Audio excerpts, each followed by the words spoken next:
This is a regular city council meeting of the City of Ocean Shores. It's October 28th, 2025, and the time is 6 p.m. The meeting is being held at the Ocean Shores Convention Center, and the meetings are simulcast and archived on KOSW Radio. Meetings are live streamed with closed captioning, may be accessed on the city website under council recordings. The meetings can be viewed on cable channel 68, Thursdays at 12 p.m., and Sundays at 10 a.m. Do we have roll call, please? Councilmember Sires? Here. Councilmember Taylor? Here. Councilmember Griebel? Here. Councilmember Klein? Here. Councilmember Scott? Here. Councilmember Wills? Here. Councilmember Hartman? Here. All right, Tom, can you lead us in Pledge of Allegiance, please? Allegiance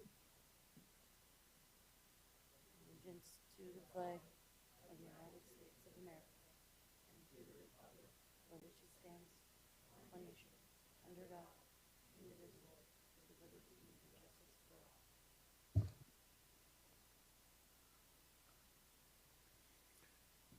All right, can we get a approval of tonight's agenda? Make a motion to approve tonight's meeting agenda. Second. All in favor? Aye. All right, unanimous, thank you. We have no ceremonies or proclamations. We do have announcements here that on board and committee vacancies, we have one vacancy on the Planning Commission. And that's it for that. No appointments, no other reports. So we'll move right into public communication. Public communication for council is intended for communication to the city council regarding general council business or policy not on tonight's agenda. Address comments and questions to the city council body, not to an individual member or to city staff. Please limit your comments to 3 minutes. We request comments be respectful. This is not a question and answer time, and the council cannot engage in conversation with the public. No person may use the public comment for the purpose of campaign or advertising. The city council will begin the time once the citizen has started their public comment. At 2 minutes, you will see a green light, followed by a yellow light indicating 30 seconds remain in the public comment period. Red light will notify the reader that the public comment time has ended. Order of public comments: first will be individuals attending in person. Second will be individuals attending remotely. The general public comments, whether in person or remotely, will continue in the usual position on the agenda. Public comments for the agenda items that were removed would be addressed following the conclusion of general public comments, which we do not have any of those. All right. Good evening. We have 3 in-person public comments and 1 that is online. And the first is Denny Lawrence, Coast Communications Upgrade Project.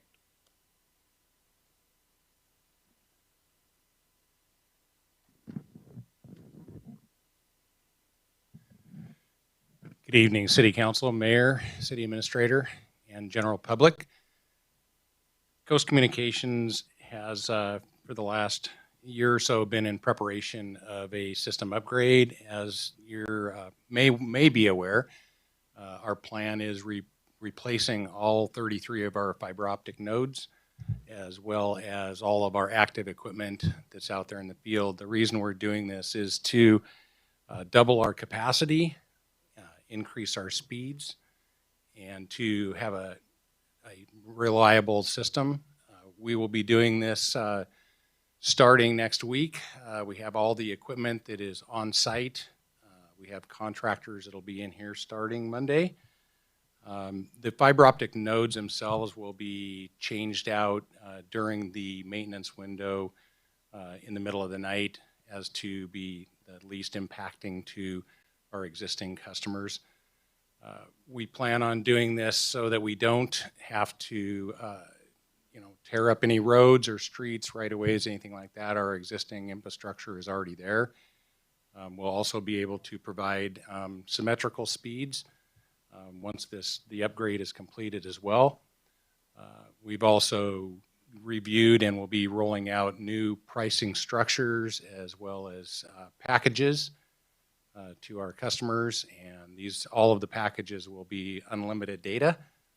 So I just wanted to stop and kind of bring everybody up to speed and share kind of a success story.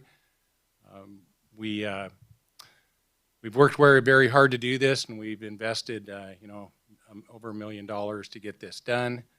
And we're just very thankful for the community to work with us. And I know that we've had meetings with the mayor and city administrator, as well as some of the city council,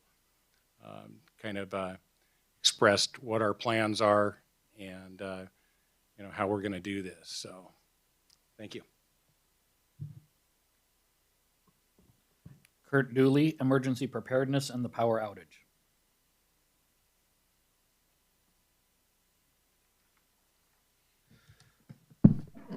Good evening, Mayor and council members. Last Saturday evening, our community experienced a severe windstorm that caused a tree to fall onto power lines along Highway 115, resulting in a citywide power outage that lasted several hours.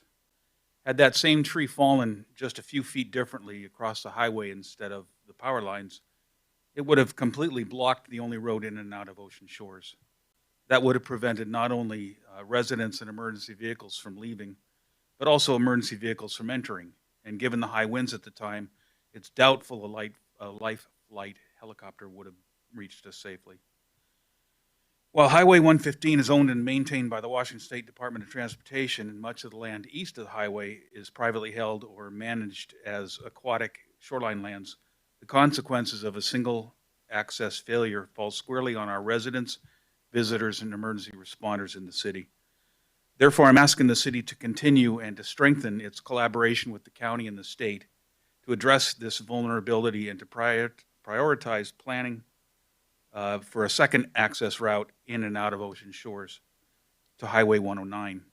In developing that route, I urge that we consider a pile-supported causeway design, one where deep piles or drilled shafts support a stable roadway across soft marshland, offering a much more reliable solution and less environmentally damaging than simply placing fill over unstable ground. We should not wait for a tragedy to spur action. Proactive engagement, joint planning, sound engineering, and persistent advocacy are essential to protecting the community. Thank you. Lillian Broadbent, Sidewalk presentation.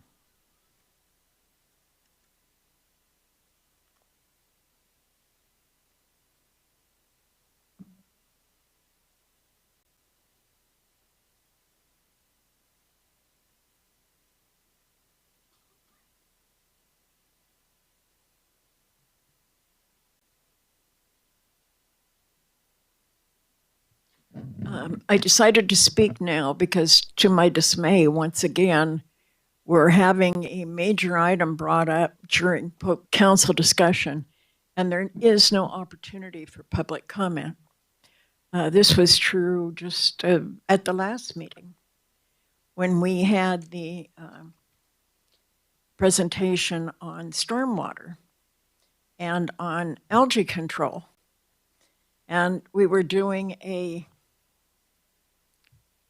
cost study, a rate study that appeared to be based on the algae study. And I went away scratching my head saying, where do our regular costs go? What are we doing? And a plan for vegetation control was referenced from 3 years ago. Well, I gotta say, if we have a plan for vegetation control, I'm not seeing any results from that. And neither are a lot of other waterfront owners. I would like to see these major discussions held at a time when there can be interactive communication.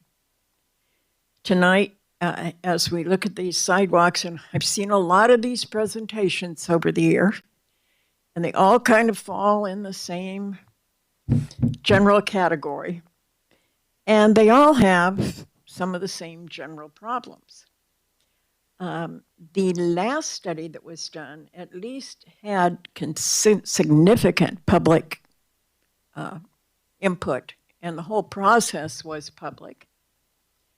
It didn't result in sidewalks, but I haven't seen any attempt at drawing people in, and it may be too early in this process because I see some presentations that look pretty on paper, but they look like they're throwing the same problems that have come up with every other one over the years right back into the fro.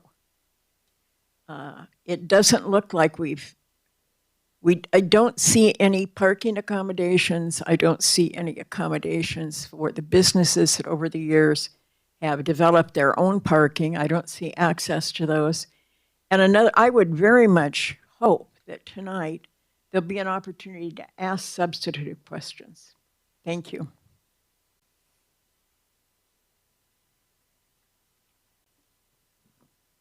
We have one online, correct? Gina Rawlings, and I don't know the topic.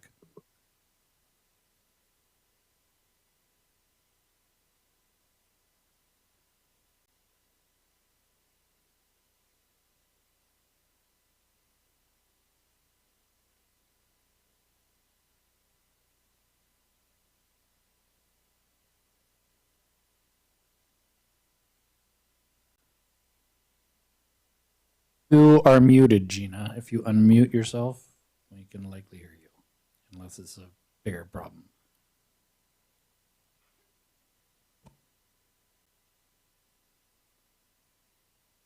City clerk shaking her head. You're still muted, Gina. I don't know if you can.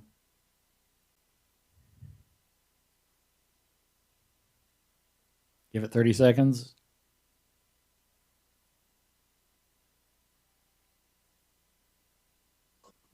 Can you hear me now? Now we hear you. You're on Okay. second 19. Go. Thank you very much. Good evening, Mayor, Council. The reason that I'm calling in on Zoom is because I was disappointed and dismayed at seeing that 3 sitting council members endorsed a candidate when neither candidate has had any proven ground as a council member and Hey, has not Gina? shown that. Gina, Yes, we can't talk politics. So, I'm sorry. I'm still disappointed. All right. Well, that concludes general public comment. All right, so we'll go to staff reports. We got city project updates by Becky Leach.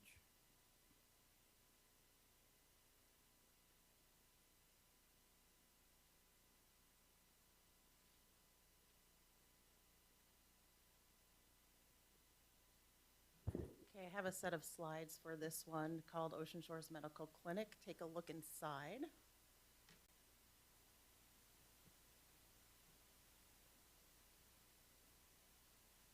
So once the slides are loaded, I am going to give an update on the medical clinic and show some pictures where we started and where we are today. It's really exciting.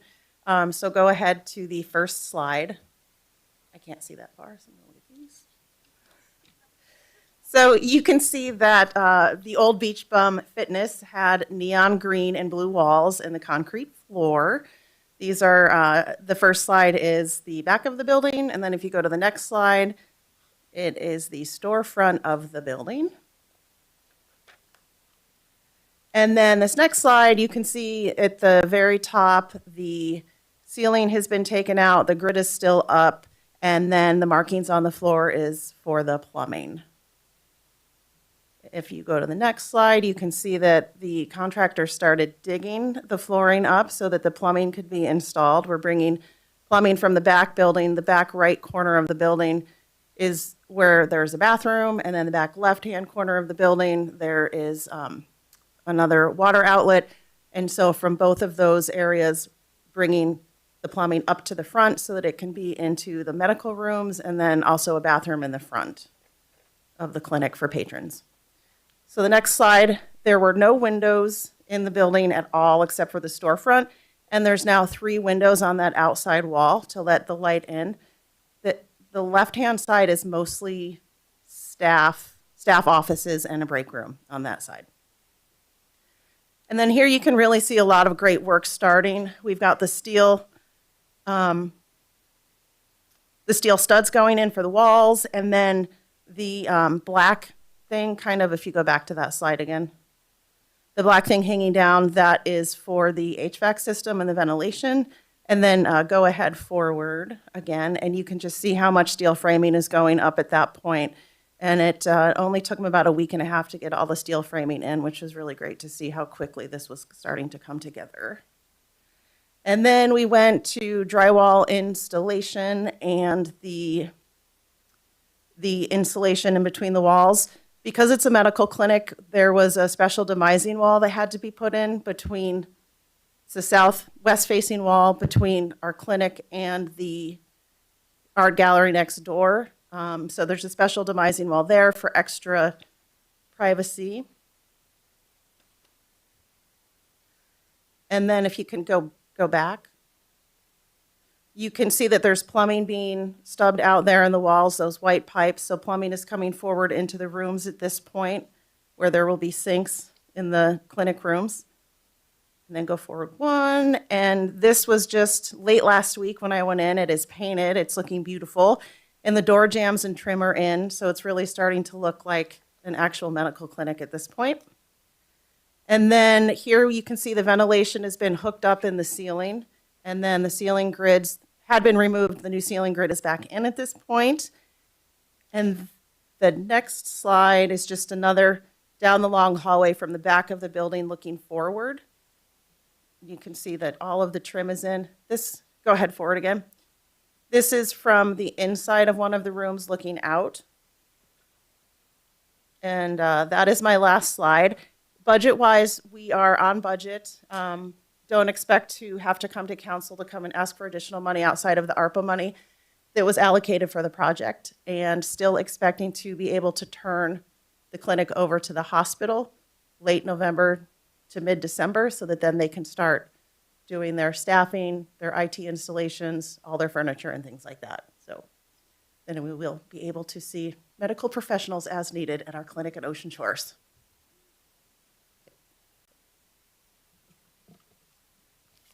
All right.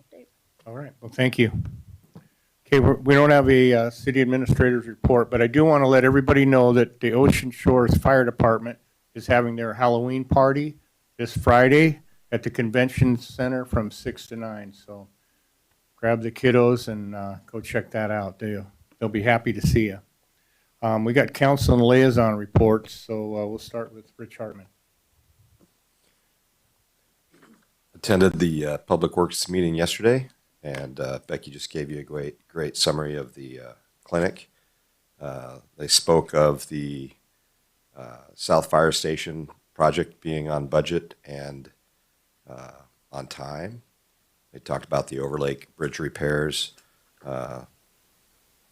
being repaired by year end, and I guess by the state is doing the work for us. And since I had two other guests there, I will stop there and let let them finish up when it gets to them. Keep going, both of you? Oh, great. Southern erosion berm work is still underway. You guys can help me with 6,120 tons of cobble. Tim talked about the grant projects that he's been working on. You guys can help me with the total number of dollars he's received for us. And November 10th, we have the work going on at the Mariner and Peninsula Courts. Is that true with the cobble as well? My notes were not good because I was talking too much. So you guys can help fill in the holes. All right, thanks, Rich. And our berm held up quite well during the storm here we had this weekend, so we were real happy with the results on that. Richard. Thank you. So I signed warrants. I attended the Herrera Town Hall meeting. It was very informative. I learned a few things. I attended the Finance Committee meeting, and that was pretty thoroughly covered in the study session just prior to this council meeting. I also attended the radio board meeting earlier today. They talked about the recent power outage, and the station was down for close to an hour because they couldn't get the door to the generator unlocked. And once they got the generator running and the radio station back up, We were not able to transmit out of the Copalis Tower. We're transmitting to the local tower. So we're putting out about 100 watts, which I hope covered all of Ocean Shores. Really good news, there's a new webmaster now for the radio station. And so some of the things that people have been complaining about are now being addressed. There's also an ongoing discussion with the school developing a program that integrates some student involvement at the station. And basically, the radio station's budget is on track. And some things are a little high, some things a little low, but basically they're about $7,000 ahead of the projected for this point in the budget cycle.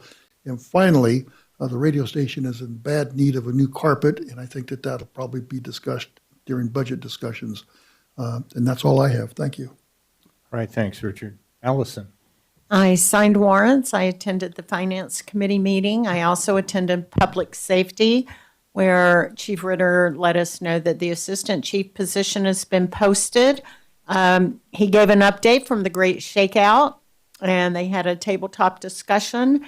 Some of the things that they said are going to be focused on is public information, being timely and accurate, communication from one voice, operational communication with the capacity to communicate, interoperable communication, police, fire, public works, all partnering together, being able to have drones, ham radio, avert, assisting. One of the things he did discuss is the need for satellite phones that we would need to purchase so that they would have those in the event of a huge emergency.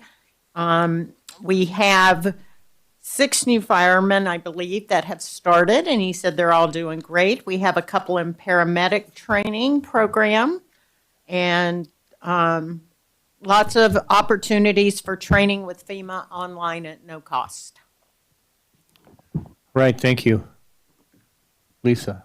I was able to attend agenda setting. I missed the public safety meeting due to a family emergency, so thank you, Allison, for that briefing.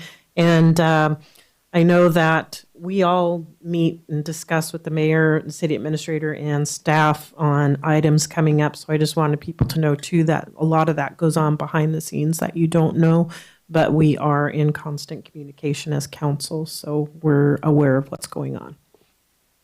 Right, thank you. Lisa Griebel? Thank you, Mayor. I attended the Public Works Committee and am appreciative of our project managers' communication about the status of projects, not only at the meeting, but at tonight's study session on the budget. Also, she gave a great presentation and an update. I was part of the salary committee that met, and while I did not attend the town hall in person, I have watched the fine presentation that's available on YouTube. And if you have not had an opportunity to watch that, I encourage everyone to watch that. All right, thank you. Tom?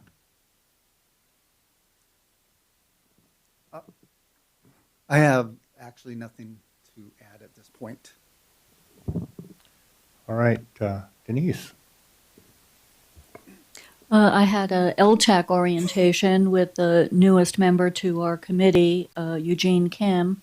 I met with the salary compensation for the COLA, and that was with Tom and Lisa. Tom, you did go to that. I attended the Fresh Waterways, also attended finance, as was mentioned, that was covered in the study session, and public works, which Rich did cover. The one thing that we did talk about, since we had a study session earlier, was doing a study session the beginning of next year on the streets survey that had been done. All right, thanks. Can we get the consent agenda approved? No. I'd like to make a motion to approve tonight's consent agenda. Second. All in favor? Aye. All right, unanimous, thank you.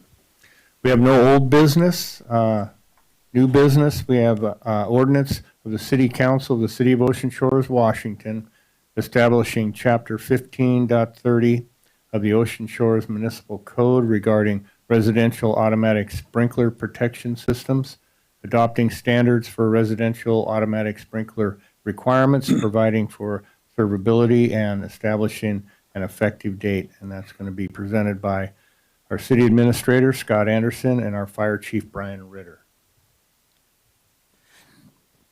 Mayor, council, citizens, I'll be terse on this one because this is really a life, health, safety matter, and so I'm going to turn it over to our fire chief and our new fire marshal to discuss sprinklers and why they're doing this.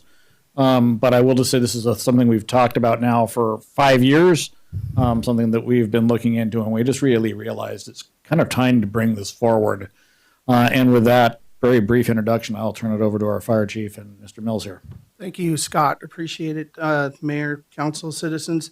Yeah, as City Administrator Scott Anderson was saying, I believe this has kind of been a long time coming.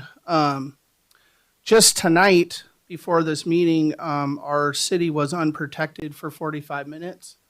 No firefighters in the city, all in ambulances going to the hospital. Our infrastructure, I don't think, is keeping up with the growth of the city. Obviously, we need a new police station and things like that. But the standard for residential sprinklers, I think, is imperative that we at least look into. And in my mind, I hope that we adopt, because my biggest concern is public safety. Can you play that video if you have it?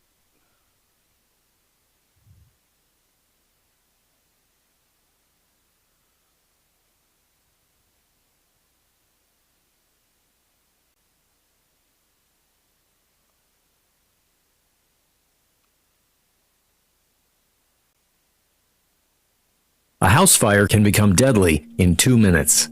The fire burns hot and fast. It creates toxic smoke that spreads throughout the house. You are about to experience 2 fires in 2 rooms that were set up with identical furnishings. The rooms are the same size, same windows and doors. The fires in both rooms were ignited within combustible materials commonly found in typical living rooms. One room is protected with a home fire sprinkler. The other is not. This room is protected with one fire sprinkler in the ceiling. As the curtain catches fire, note how fast the flames spread. Watch the timer.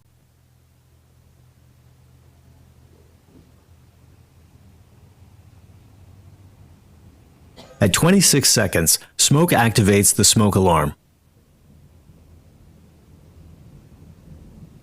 Find the sprinkler in the ceiling. At 37 seconds, high heat from the fire activates the sprinkler, controlling the fire and preventing it from becoming deadly.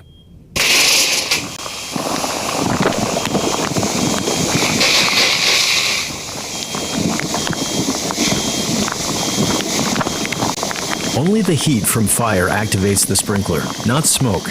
In a typical house fire, only one sprinkler will activate. Take a close look at the room after the sprinkler activated. There is very little damage. The room is wet, but intact. Look around the room.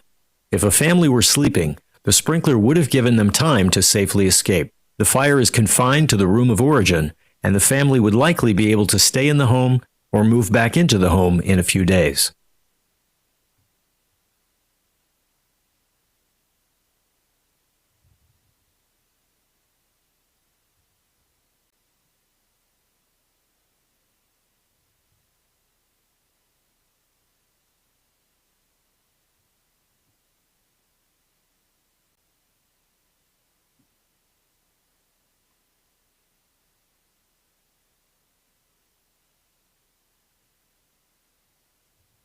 This is the room that does not have a fire sprinkler.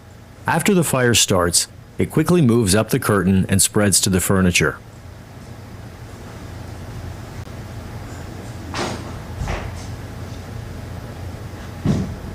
The smoke alarm activates at 24 seconds.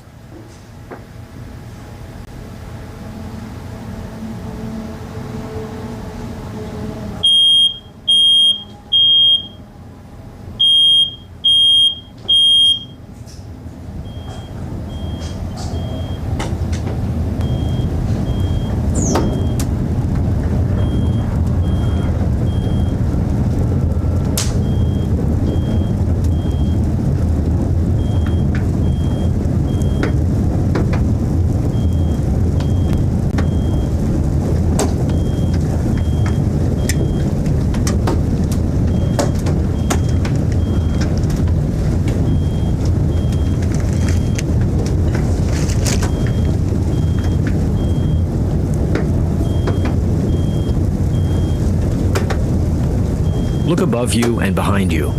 The smoke is thick and dark.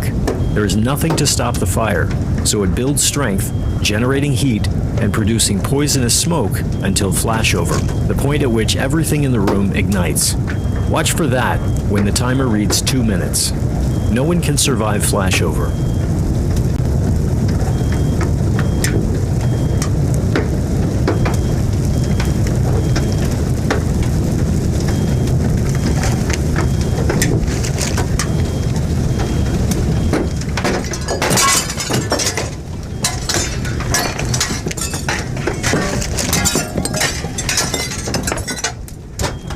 You can stop it.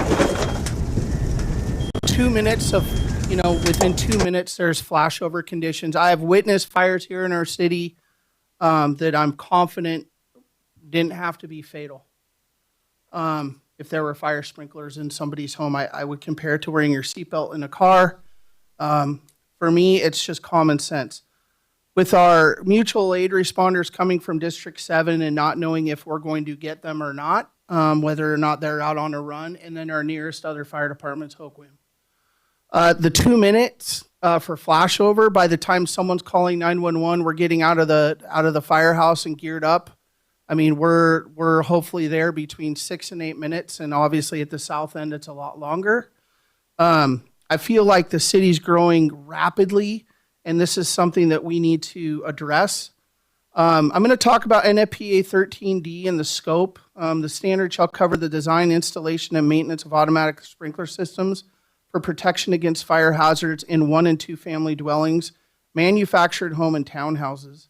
This standard shall be based on the concept that the sprinkler system is designed to protect against a fire originating from a single ignition location.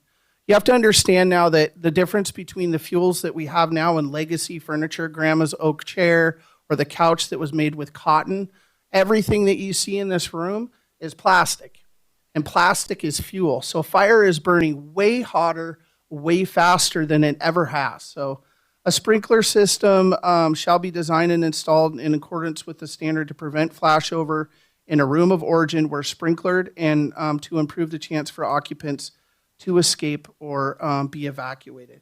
So for me, this is about people being able to have enough time to get out. At temperatures of 200 degrees, let's see, NFPA 13D sprinklers are designed to spray higher on the walls and prevent flashover. While doing this, the fire and smoke production will keep to a survivable space with a max temperature of 200 degrees at 63 inches off the floor. I understand there's concerns about costs and things like that, but the synthetics today are burning 8 to 10 times faster than legacy materials, as I'd mentioned. And you saw it reach flashover within 2 minutes. Synthetic materials now release super toxic, highly poisonous gases. So carbon monoxide, hydrogen cyanide, and other deadly carcinogenic gases. This makes fire suppression such as automatic sprinklers even more critical for survival. The other issue too in Ocean Shores is there's obviously a large number of vacant homes and vacation homes. So by the time 911 gets called, I think the fire is very well on its way into full development. There's a lot of misnomers about fire detection. Are they set off by heat and not smoke?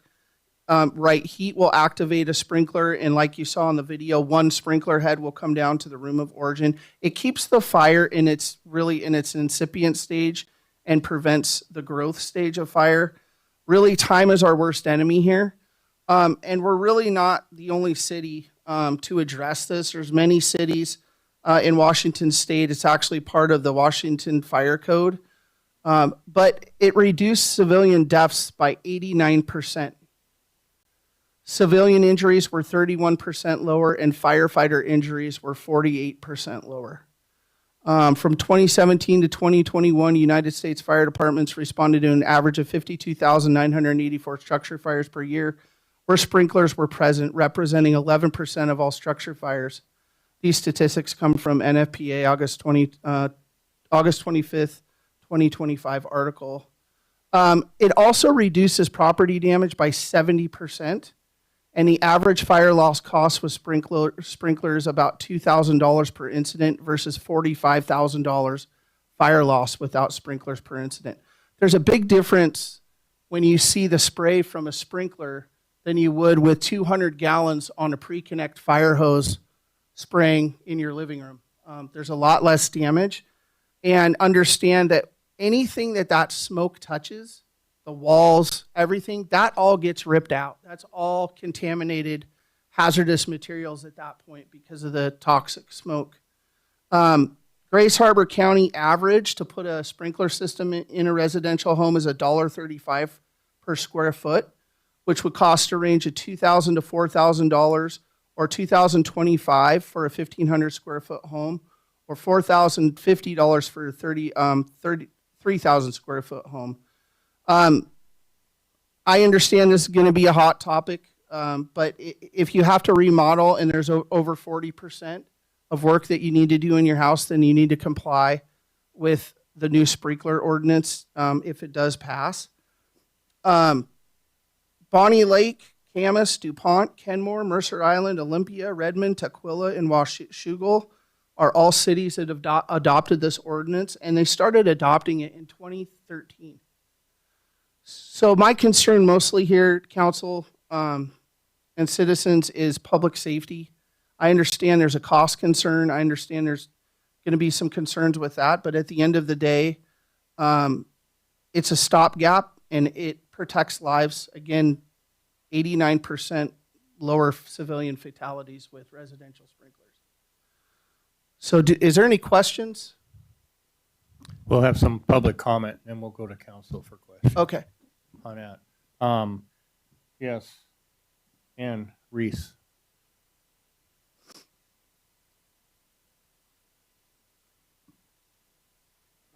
I'm Ann Reese. Thank you for giving me the opportunity to speak and address this. I work in the construction industry. I fully support the sprinklers in multifamily housing. I understand for any property that's being used commercially, like rental, short-term rental, for options for homeowners that are vacation properties, unoccupied property, certainly. But I guess my first question is how many lots are left to be developed and built on for housing, to know what percentage of properties are we really talking about this being applicable to?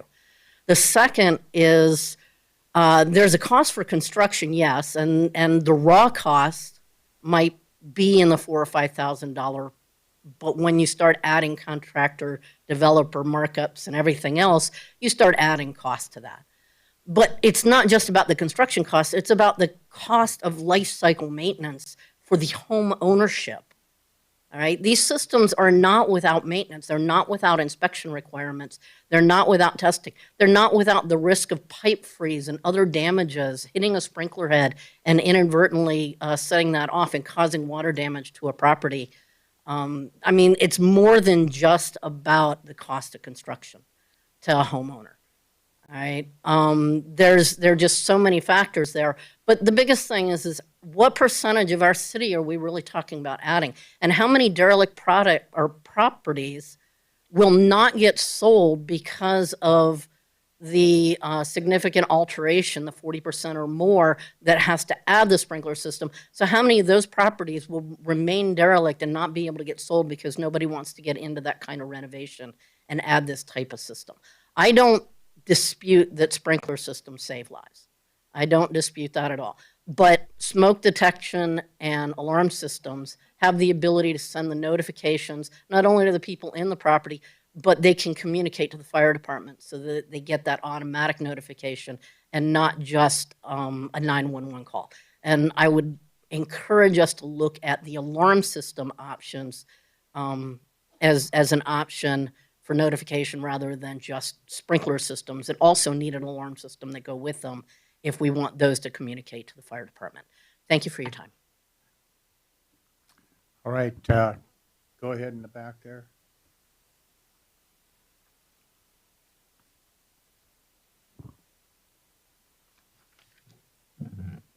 I am Kurt Dooley. I have a few proposed refinements for consideration. just to the ordinance itself before the second reading. First, I want to be clear that I have no issue with requiring full sprinkler systems for new construction, as the cost would only be around, as Chief Ritter said, $200 to $4,500 for a 1,500 square foot home, plus around $1,000 for permits and inspections. Folded into a 30-year mortgage, this adds only a very small amount for the monthly payment. My suggested refinements apply only to how the ordinance handles alterations and additions to existing homes. The ordinance states a, quote, substantial alteration would trigger the sprinkler requirement, but doesn't define substantial. It references Ocean Shores Municipal Code 15.09.015, but that section also lacks a numerical threshold. To ensure clarity and consistent application, I would recommend adopting a clear benchmark specifically stated in the ordinance. For example, defining the substantial alteration as 40% of the building value only, excluding land, or alternatively providing a size or cost threshold, such as additions under 1,000 square feet or under $75,000 being exempt. Using building value only is important for fairness. That requirement is triggered by work performed on the structure, not on land conditions. Land values fluctuate with the market. Tying the threshold to total property value risks treating similar construction projects very differently, based solely on land valuation. For example, a modest 1,200 square foot home on a high value waterfront parcel could be required to add sprinklers after a relatively small remodel simply because the land is expensive. Meanwhile, a much larger home on a low value inland lot could undergo a more extensive remodel without triggering that threshold. Using building value only ensures homeowners are treated consistently for the work being performed rather than fluctuating land values. Second, the ordinance does not appear to require any kind of contact with 911 or an audible exterior alarm that activates during sprinkler water flow. Without this, a sprinkler could extinguish a fire but go unnoticed, particularly in a vacant or seasonal home, allowing water to continue flowing until it was eventually discovered manually. So I'd recommend adding a requirement for an exterior audible alarm so activation is readily noticeable. Third, the ordinance should clarify how maintenance and inspection records are handled. Only a state-certified sprinkler contractor or technician can conduct these inspections, and they can cost up to several $100s per visit. If ongoing verification is to be required, the city should specify how often and by whom. I recommend professional verification at year 5 and every 5 years thereafter, or at resale, or at permit issuance for additions or alterations. Thank you. Right, yeah. Go ahead, guy with the Jeep sweatshirt on, and then there was somebody else over here. Yeah, you'll be next. Good evening. I just want to speak on this from a technical aspect. Everybody here in Ocean Shores knows that we have a water quality problem. We have black slime. I've designed fire suppression systems for many marine vessels, including military, government, and private sector yachts. Until the black slime problem is solved, the system was not going to work properly. Those nozzles will clog, rendering the system ineffective. So thank you.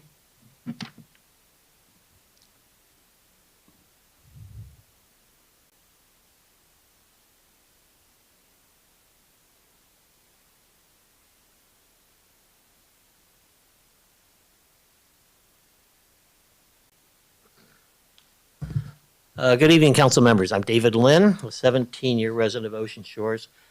And after seeing a video, nobody can challenge the fact that it's a very dangerous situation.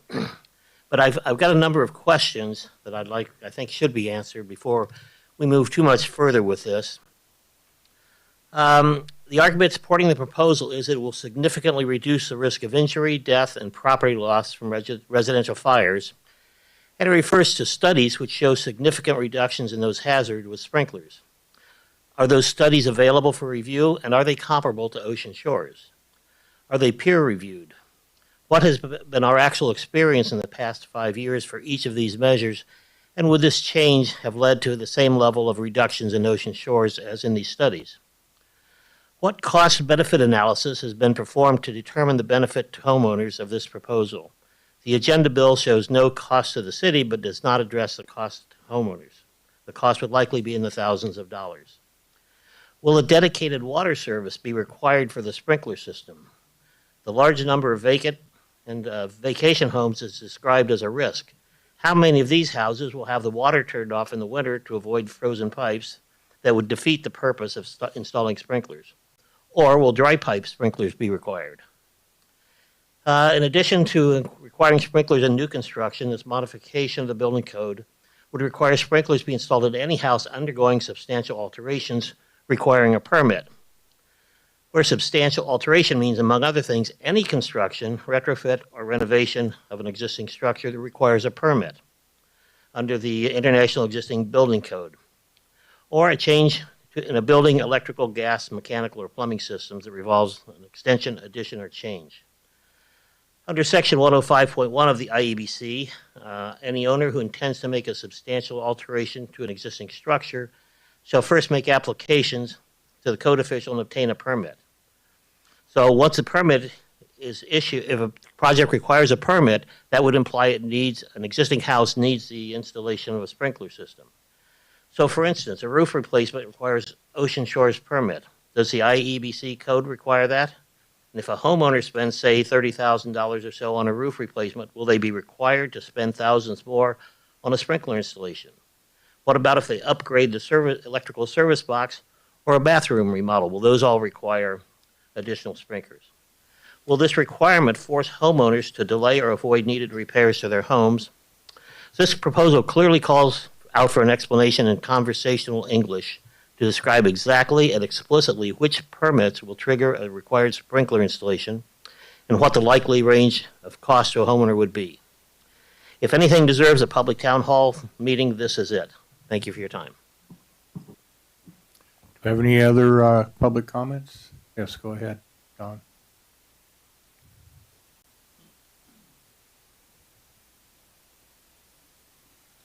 Good evening, Don Williams. I think there's no question that the benefits are there, and we know them. It's very clear. So I have a couple of questions. I have a first-hand experience of an accidental trigger of one of these systems by somebody walking around the room with with something up in the air, and it triggered it. And I'm just wondering, is there a requirement to have an easy way to shut these things off due to an accident? Because like I said, I have had a friend that did knock one on and had a tough time turning it off. The second thing is on the expansion. There's a requirement here, 40% expansion. You have to install them. Are we talking about they have to be installed in just the expanded part of the building, or does a 40% expansion of a building require the entire facility to be equipped? And the last thing is, I read the ordinance. It's not an easy read. It's pretty complicated. But I thought I read into it the fact that although the state has a requirement for this, that in certain types of structures, in fact, I think it was single family and dual family, single story, there's a state commission called the SBCC, the State Building Codes Committee, has waived these requirements for residential, single family, and I think multifamily residences, as long as they don't exceed a certain height. And I thought I read that somewhere in this ordinance. It was a tough read. Maybe that can be expanded upon, because the emphasis here has been, yes, they're required by federal and state, but I understand, I read the ordinance and I thought there was a waiver for certain types of structures. Thank you very much. Right, thanks. Yes, go ahead, ma'am. Kathleen Stevens. I just read that they also voted that down at the state level to require single dwellings and twin homes. And so I just wanted to comment on that. And I didn't catch what you kept stating as a requirement. I kept catching NAPD 13. When I looked that up, that has something to do with artillery, so I obviously wrote it down wrong. So if you can help us out with that. In the areas where I've been before, they have required sprinklers for homes, but only over 5,000 square feet. And I think that would be a little difficult if we have a 5,000 square foot home here, and those are the regulations, as I've looked up the building codes, those are the regulations I've seen for residential, and I really haven't seen anything else. So I would appreciate it, some information being posted on where and who is requiring it for anything under 5,000 square feet, or as he said, over 2 stories or over a certain footage.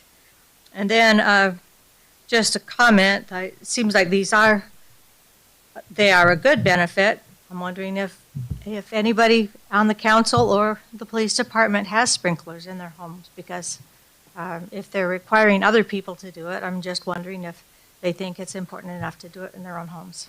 Thank you. All right, thanks. Any other comments out there? You got somebody online? Oh. All right, back to council. Yes, Lisa.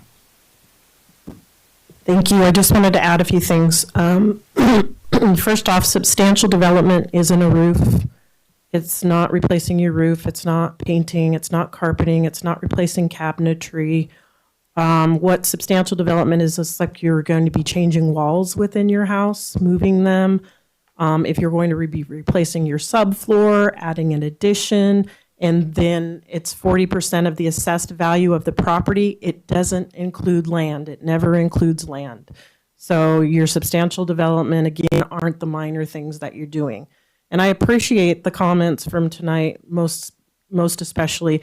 But if you remember listening to the fire chief and what we've seen happen in the past, it is 6 to 8 minutes. I don't care if you have a fire alarm and it goes directly to the fire station. If it's taking 6 to 8 minutes to get there, you saw what happens in 2 minutes. And what we've seen for average prices of fire sprinklers for 1,500 square foot, it's roughly $6,000. I appreciate where and you might be able to get it cheaper. I do support this. I am a firm believer because we've seen devastation happen. We've seen deaths. We've lose almost every fire we have. We lose these structures. It's extremely important. I don't know how the rest of my council feel. I know that sometimes everything's going up in price, but our times aren't going to get any better to respond to these structures, especially as we have an age-reliant population on our medical facilities. And as the chief mentioned tonight, we were 45 minutes without anybody responding. So let alone 6 to 8 minutes if they're here to respond to that fire. I think this is a good stopgap measure. It's not going to include a lot of existing homes, you're right. I'll tell you, as I own a home, and as I start going, as the lady mentioned, I'm going to probably add them into mine because I live in the middle of the trees. So I do think it is important. I appreciate that. I love the questions.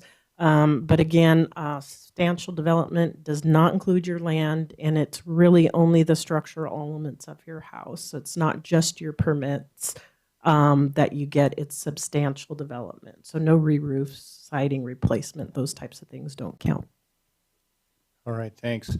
I will say we're 40% developed. Or no, we have 40% left to develop. We're 60% developed here in Ocean Shores. So 40% of our lots are vacant on that. So go ahead, Richard. So as it'll surprise some of you, but when I read this and I didn't know anything about it, I did a lot of internet research. So my internet doctorate is worth the paper it's printed on, but still there's some valuable research.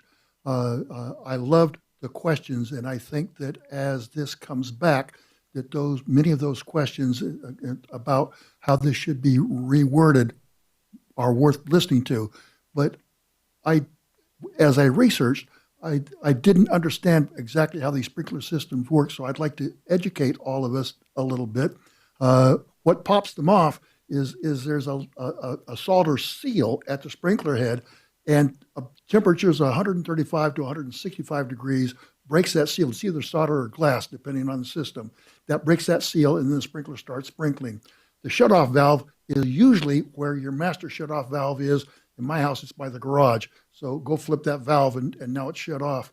There's no question that these will save lives.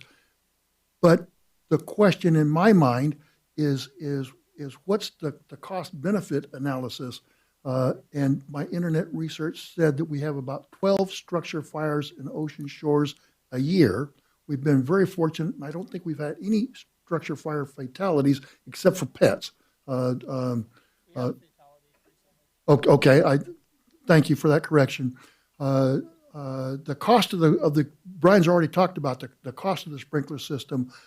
I told Brian I wanted to be sold on this system, and I've got to say the video was pretty startling, and I wish that you had held off for 3 more seconds and let me see the flashover. I think that would have been instructive, scary actually. So I've got several questions, but I think that most of the commenters made points that as this comes back that we should consider, and I'm still willing to be sold. I agree with Lisa. I think it's important. I'm not sure that I can afford. So that's what I've got to say right now. Thank you. Have any other questions, comments on this? Yes, Rich? You've put me in a difficult position since I'm a supporter of the fire department. But for homeowners, I'm about choice. I was not pleased at the government mandates that the state imposed a few years ago that drastically increased the price of homes. This is another hypothetical city mandate. I'd rather give people a choice. Hypothetically, we don't have enough personnel, and let's just say it stays that way. So if this is important to the council, what can we do to incentivize a homeowner into wanting to do this? To me, it's money. So we can make up all kinds of different ways that the city could want to incentivize someone into doing this to their home, where there are no permit fees. Make it up. There's a million ways of doing it that don't just make money come out of our general fund. We just potentially wouldn't have money going into the general fund. And the reason that we would do that is because we want to give less burden to our fire department. I am so against retrofitting. I just don't think that's fair at all. And I don't know the laws in regards to if we gave options for homeowners and incentivized them to sprinkler, if when it came time for a retrofit, that it's still mandated. I'm sorry, I just don't agree with it at all. I question the price. Every time I'm given a price, I find out that when I go try to get that price, it's considerably more, but I've done no investigation. So I'll take the numbers that you guys have said to heart, but that's my stance at this point. Go ahead, Brian. A homeowner would save, I believe it's 5 to 15% on their homeowner's insurance for fire protection. I also want to extend a thank you for the comments as well from the public. I understand this is a topic that we'll keep on discussing, but in the state of the way things are right now and the way we're positioned basically on an island and the rate of development in our city, I think we need to continue to look at proactive instead of reactive solutions. And the fact that so many other cities have adopted this, I hope there's a way we could work it out. That's the whole point. Do you have anything you want to address about codes? So, according to the RCW 5151-1650, they did adopt an FPA standard 13D for one to two family dwellings and mobile home structures. There is the question of townhouses, multifamily houses. Those are covered underneath a different NFPA 13. They're covered underneath NFPA 13R as a residential home. So there's multiple different ones.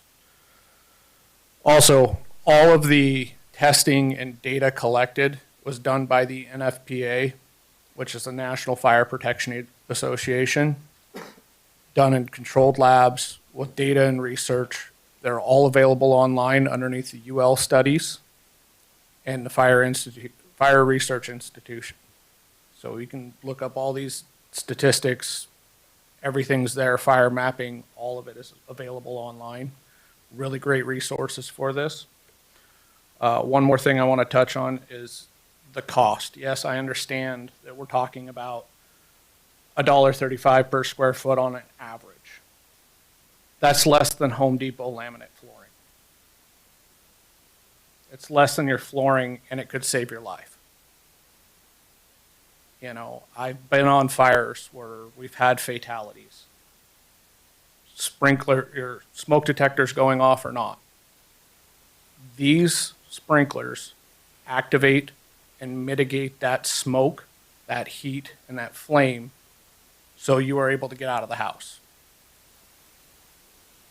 That's what we're trying to go for. We're trying to give everybody the best possibility. Right, thank you. Denise? Yeah, I had a question. You said that many cities have adopted this. The ones that you read, I don't know, that was maybe 10 or so in Washington? Yeah, those You are the have- ones. Those you- are the ones that I have. I'm sure I can come up with a bunch more. Like DuPont, Bonnie Lake, Camas, DuPont, Kenmore, Mercer Island, Olympia, Redmond, Tukwila, and Washougal, to name a few. 9 cities in Washington have adopted the residential fire sprinkler requirements. California and Maryland have statewide automatic fire sprinkler mandates. And the fact that we work under the Washington State Fire Code in our city, that's what we've adopted. Again, I know there's a lot to talk about here. I'm just glad that we're bringing this to the forefront. Like I said, other cities have been doing this since 2013. I just think we're on an island out here. I know the realities of the structure fires we go on. I've been on many of them myself. We do a good job in putting out structure fires. I've rarely burned a house to the foundation, but the amount of catastrophic damage that happens inside one of these fires is crazy because they develop so fast because of all of our synthetic materials. So I believe the average age in Ocean Shores is 67 the last time I checked. And I don't think anyone's running out of their house really fast in the middle of the night or during the day. And I think it gives people a second chance. And it buys us time. Civilian deaths were 89% lower per reported fire with the sprinkler system. So, And I understand that. As a matter of fact, I was in a fire when I was in college, so I understand how quickly things spread and how you have to get out. I'm kind of with Councilmember Hartman on this, though. I have a real problem with it not being a choice. You know, one of the things that is a major issue in Ocean Shores is affordable housing. And while you mentioned, 2,000, 4,000, 5,000, that can be, as well as the ongoing maintenance, that can be a real issue for people who are looking for affordable housing. And many of the cities that you talked about, I used to work with, and they are definitely at a very high socioeconomic income. So I think this, I'm not against it, but I think there's some competing interests here that we really need to look at what the actual costs are. Talk to the people who are building houses within the city as to what is a reasonable cost for it. But I think there's no doubt that the video shows that it saves lives and time is of the essence. All right. Could I add one thing? Go ahead, Lisa. So someone had brought up if this was a mandate, and no, it's not. The State Building Code Commission this has been on their radar now for probably over the last 3 or 4 building cycles. It will eventually come and it will be mandated, most definitely. I think right now it's up to the jurisdictions to adopt it. It's not a mandate. So I just wanted to set that. So it is up to the jurisdiction. Any other yeah, go ahead, Richard.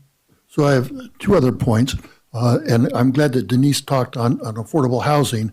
One of the reasons we're one of the fastest growing cities in Western Washington is we have some of the most affordable housing. And I am concerned that this added cost could prevent some borderline fiscally able people to be able to afford this house. One of my other concerns is freezing. And we just had a recent power outage. Rarely is our power out for more than 6 or 7 hours, but some of the stats that I read, it takes water in the pipes. It takes about at 10 to 20 degrees Fahrenheit. The water will start freezing, or the pipe will freeze solid in about 16 or 20 minutes at that internal temperature. So if your heat's been on, power goes off, it's going to take some period of time for your house to lower to that outside temperature. And then the pipes could start bursting after, I forgot now, but about 30 minutes, the pipes will start bursting. And now you have uncontrollable damage. So, Chief, when you are bringing this back, if you can give us some information on how to prevent freezing, and is there a type of plumbing that will not burst if the water freezes in the pipe? That would help me make up my mind. But I want to thank you for the presentation. Okay, thank you. So there is systems that have antifreeze in them that is tested for residential sprinkler systems. So there is an antifreeze that you can put in them. Also, the NFPA 13D allows the sprinkler systems to be connected into the water for your toilet system, so it's constantly getting circulated through and not just sitting there. Also, the pipes used for the sprinkler system is the CPVC, and they're rated to a standard, so that way they do not expand and burst. So they're rated for the expansion contraction of freezing pipes. I watched a video of a sprinkler system that was 30 years old. They pulled it out and pressure tested it with water and got it up to 1,600 psi in pressure before it burst. Thank you. That's informative. All right, go ahead, Scott. Yeah, I have a suggestion at this point, because normally when we bring an ordinance forward, we have some kind of clear idea how to bring it back. What changes to make and what things to alter, and we just don't have that right now. So this is a question for council, but it sounds like if anything would merit an ad hoc committee from council to sit down and work for the fire department, it would be this. There's no way we can bring this back without more guidance on that matter. So would council entertain the motion of creating an ad hoc committee to review this? I make a motion to create an ad hoc committee to discuss the potential of amending the city's ordinances for fire sprinklers. Second. All in favor? Aye. All right, unanimous. All right. Thank we you. will move on. Thanks, guys. Appreciate it. So the next thing, we have a resolution for the City Council of the City of Ocean Shores, Washington, replacing Resolution 833, setting forth financial best practices and policies for the city, and that is presented by our Finance Director, Sarah Logan. Good evening again. This resolution was brought to the City Council at the end of 2024, and one simple solution was that we have a verbal understanding that our general fund will not be allowed to drop below 2.5 million. Currently, after September's financials, we were at 3.9.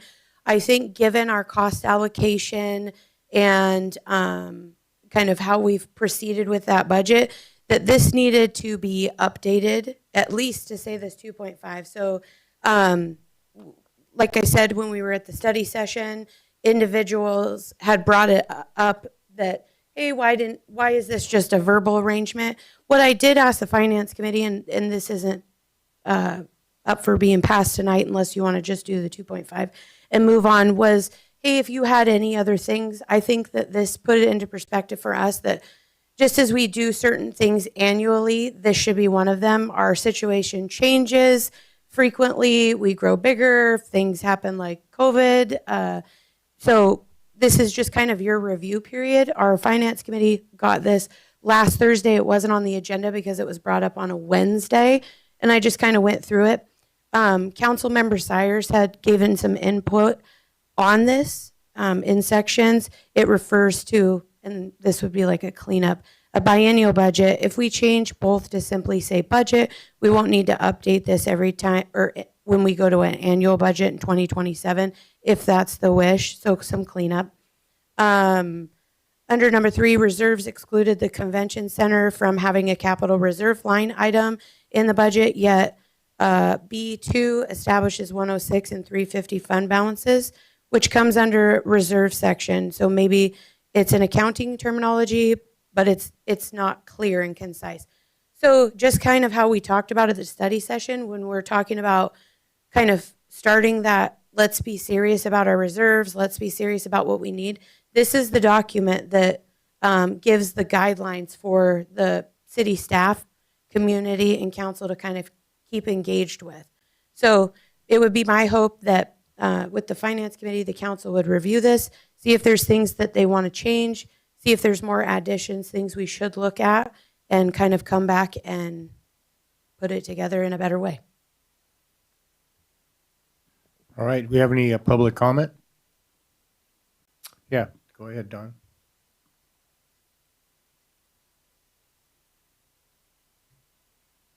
Yes, the council actually voted this. It was not just a off-the-cuff thing. They voted it. It was just never changed in the document. That's the problem. But I want to talk about a different part of this document, and that's the fund number 002. It's a council contingency fund that's covered in section 2 under reserves on page 37. And as stated in the document, it says whenever possible, fund approximately $30,000 into this city's fund, the council fund each year, up to the balance amount allowed by law. And it's explained in the document that the state law requires sets a maximum for this fund, and it's based upon the city's assessed valuation.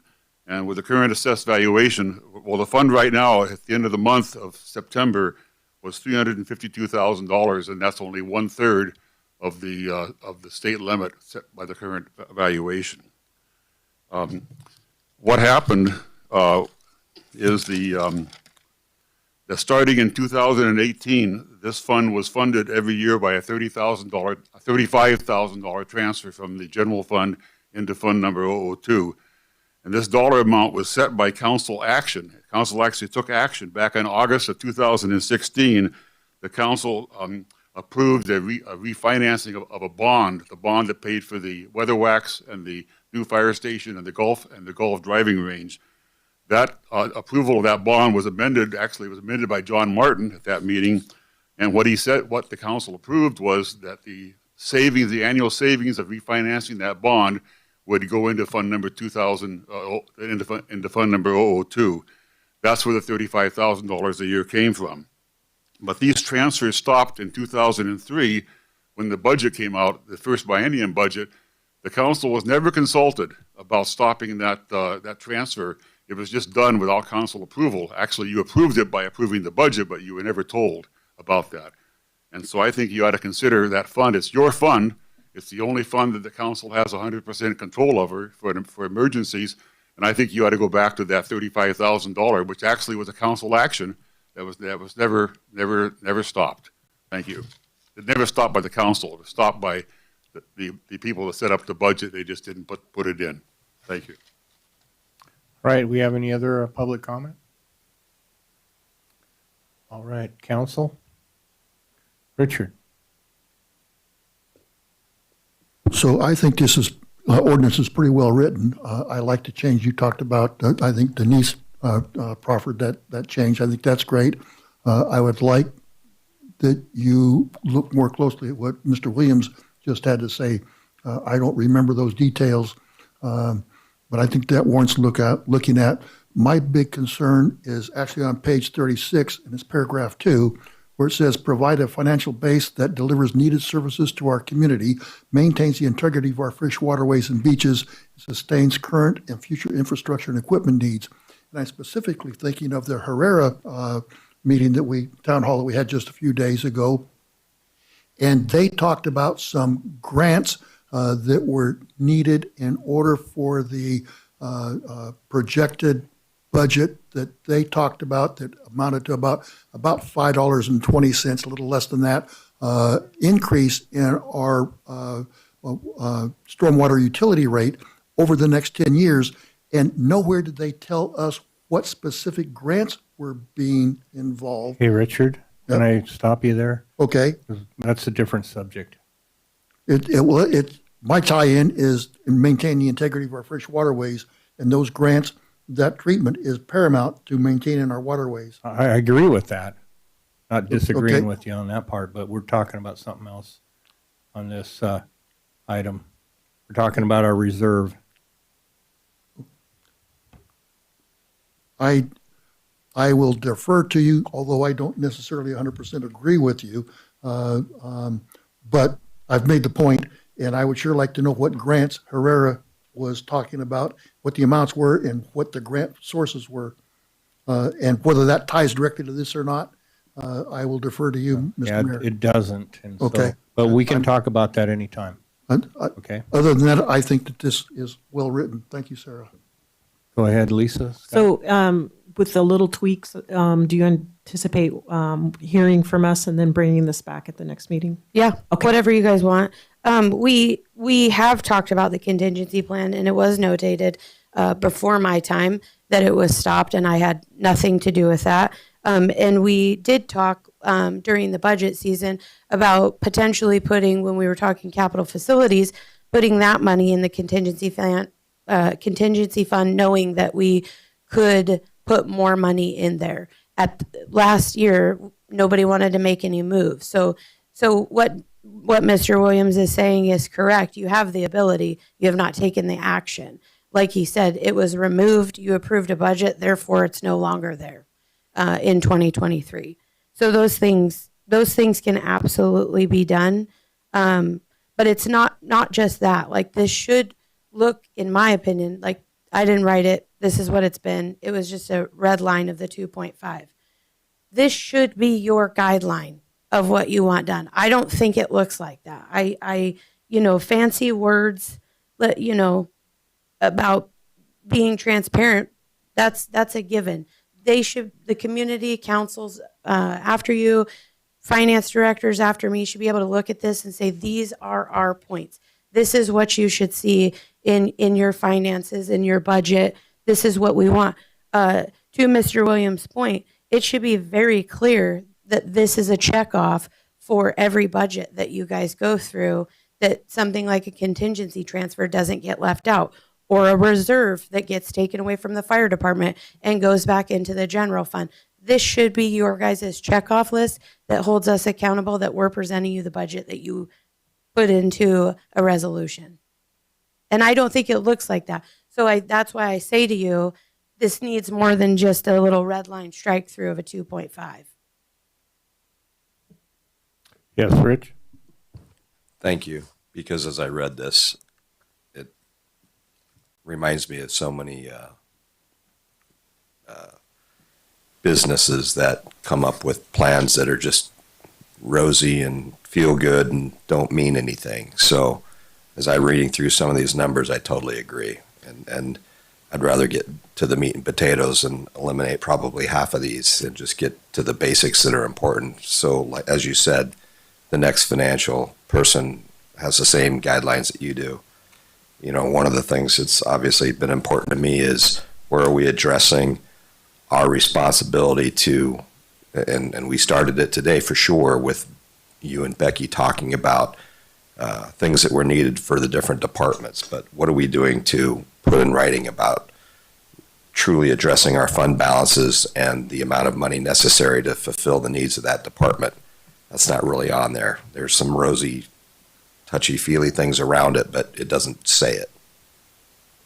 Yeah, I would encourage, obviously get everybody on the council's buy-in, community interaction in some sort, like, hey, it would be nice if we saw this and that matched this in the financial summaries, and that the finance committee would work with me before, and maybe we say, even have it done for the second meeting in November. And I just provided you what you had already saw at the end of 2024. Again, it wasn't in my wheelhouse to rewrite that at the same time as everything else, but I think it needs a rewrite. I think that something better could come out of this. This isn't it. Yes, Lisa. So do you think finance could, if we as council, rather than create an ad hoc committee, have maybe gives specific guidelines to finance committee? And this could be something that between you and them that you could bring back something to us? That's what I think is great. We could send out an email tomorrow saying, this is what we need by a deadline, no responses back, and that it be addressed to one of us. And then us working with the finance committee would come up with something for second meeting of November. Go ahead, Richard. So I really appreciate what Sarah's just said, and also what Lisa Scott has just said. My quandary is even though I've been on the finance committee for a period of time, I looked at this document when I read it the other day and said, gee, this looks pretty good. You've pointed out some severe deficiencies, and it feels to me like you have a pretty good handle on what would make this a long-range living document. I appreciate what Lisa Scott said about us providing some input, but frankly, I don't know what input to provide, and yet I trust your judgment based on what I've seen you do since you've been the finance director. So I don't know what my next step is and how I can contribute to making this a better document. And I would very much appreciate you telling me what you think, because I value your opinion so highly. Yeah, I think we could just work on it together. I have some ideas, but I think we'll just work on it together, and it'll be the council is good with the finance committee doing it, and we'll present it together. All right. Does that settle that? We're moving on to the next one. All right. Thank you, Sarah. All right. We have a resolution of the City Council of the City of Ocean Shores, Washington, approving a special market condition purchase of a dump truck, and that's presented by our Public Works Director, Ricky Victoriano.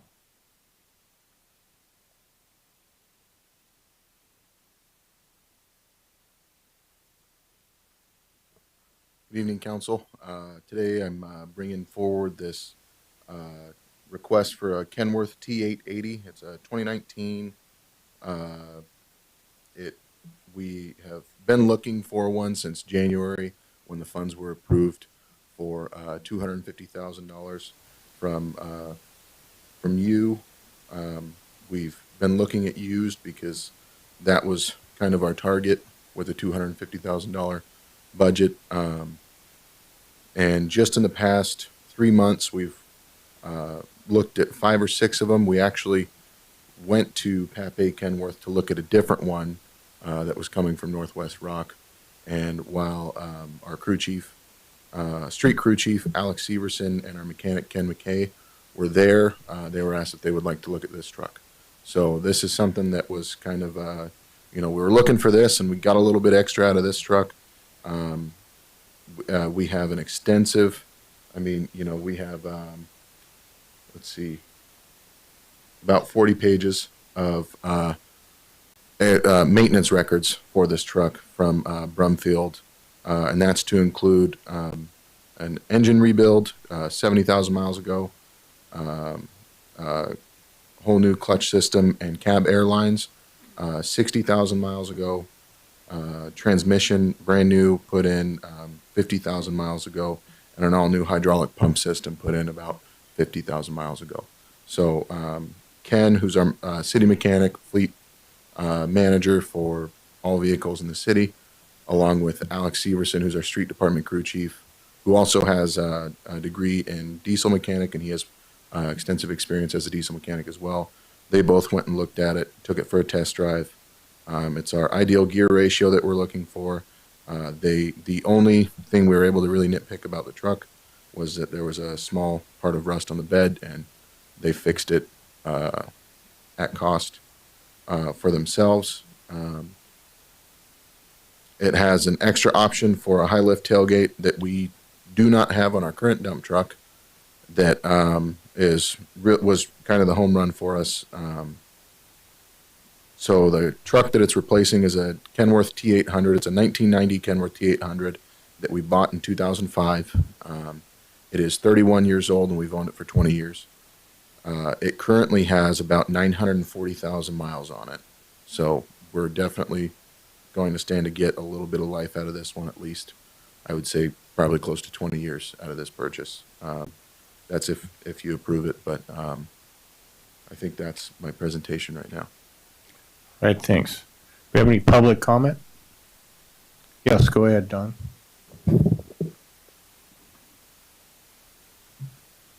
Good evening again. I don't want to question the need for this truck. It sounds like this is a typical of Ocean Shores. We have things around for millions of miles, and then we buy a new one and we recycle the old one. But anyhow, that's up for you folks to do. Also, some discussion at the budget session before this meeting about new versus used, and that certainly is something of interest. I didn't think the discussion was much more expensive to buy a new one, but maybe it is. That's up to you again. I just wanted to ask about the financing. This is going to be charged to Fund 438. That's the storm drain fund. This vehicle seems more like a vehicle to be used by the street department, which is general fund, more than the storm drain. Or shouldn't this cost be, if it's going to be used by all utilities, shouldn't the cost be distributed over more than just Fund 438? The other thing amazing to me was, if I read the budget correctly, this particular BARS code is a small tools and equipment barcode. It's got a budget of $887,000. I'm surprised that a small tools and equipment budget has that kind of a dollar amount. And I also saw only $31,000 has been used by now. So I'm just wondering if this maybe should be distributed over more than one fund. And why do we have so much money in a small tools account? Thank you. All right, anybody else? Yes, go ahead.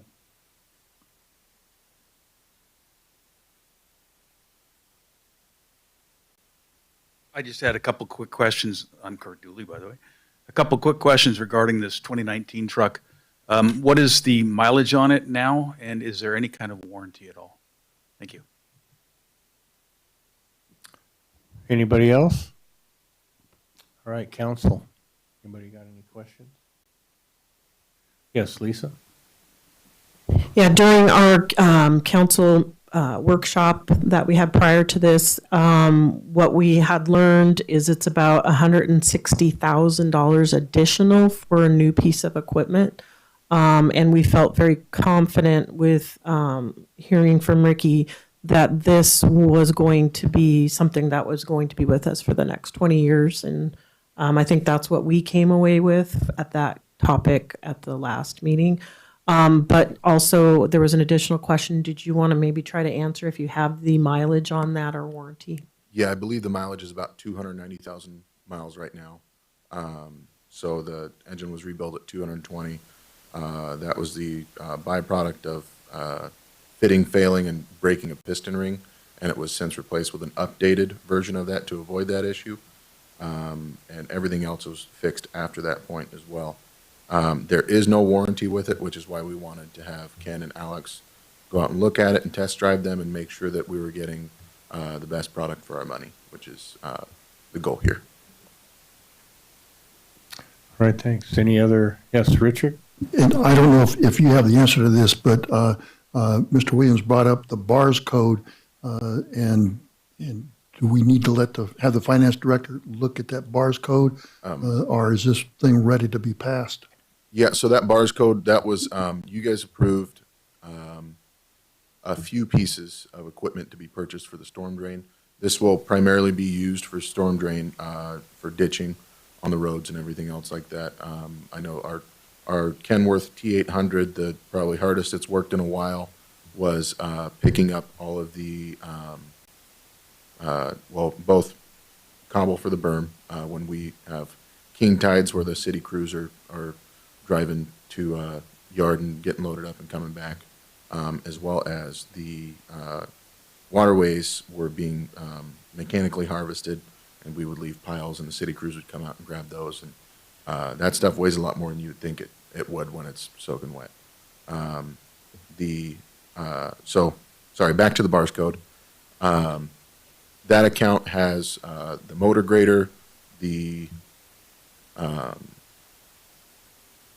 sewer jetter that we'll use to clean out culverts, and I believe there's one other thing other than the dump truck. budgeted in that account, but that's the only equipment account that the storm drain fund has, 438. It's small tools and equipment. And equipment, yeah. All right, Richard, go ahead. I'd like to make a motion to pass the resolution of the City Council of the City of Ocean Shores, Washington, approving a special market conditions purchase of a dump truck. Second. All right, we got a second. All in favor? Aye. All right, unanimous. Thanks. We're going to take a short break, and we'll be right back. Thank you.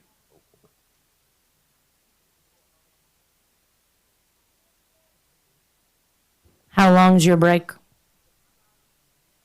5 minutes.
All right, we'll reconvene the meeting here. Next up, we have a request of the City Council of the City of Ocean Shores, Washington, to award the installation work of the Plymouth exhaust system for the South Fire Station to Air Exchange, and also the electrical work by Schumacher Electric to be paid out of the general fund. And that's presented by Becky Leach. Go ahead, Becky. Thank you. The South End Fire Station, as we all know, is being renovated, and it is highly recommended to have an exhaust system installed prior to the use of the facility on the side where the trucks live. Cancer is the #1 cause of death among firefighters, and the exhaust from their engine plays a pretty high role in that. The exhaust system will be the same system that is at our current fire station. And my notes are not making sense. The exhaust system presented will be the same system maintained at the North End Fire Station that all fire response engines. I didn't write this. Okay, so in 2023, we installed the same Plymouth vent system at our current fire station, and we need to have the same Plymouth vent system in the new fire station to protect our firefighters. The exhaust adapters, some of them are tailpipes, some of them are actually on the truck, but they are all retrofitted in all of our fire engines to work with the current system and our current fire station. So we need to use the same system so that first responders, they have to move quickly. So I reached out to Plymouth Vent and I asked them different systems that they have, and they said the only system that they have where the connectors will match all of the engines is that same one. So we're going to put the tracks in, same exact system that we've got, and their cost is $31,151.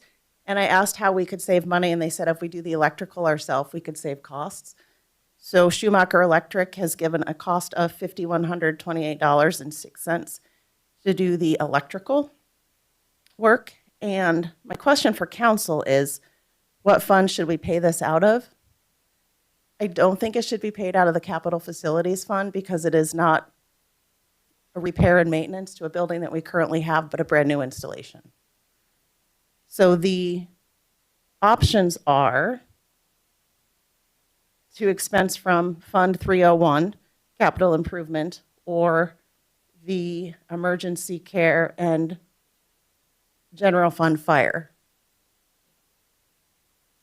So I can open it up to public comment, and then that is a question about which fund should we pay from. All right, public comment?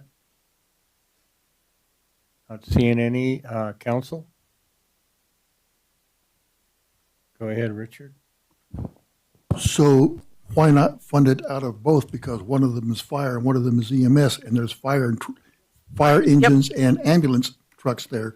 So why not split the cost? That's the other option, is an either or. So either capital facilities or a combination of the EMS and fire, which is what you just said. All right. Anybody else? Lisa? I like the combination myself versus one versus the other.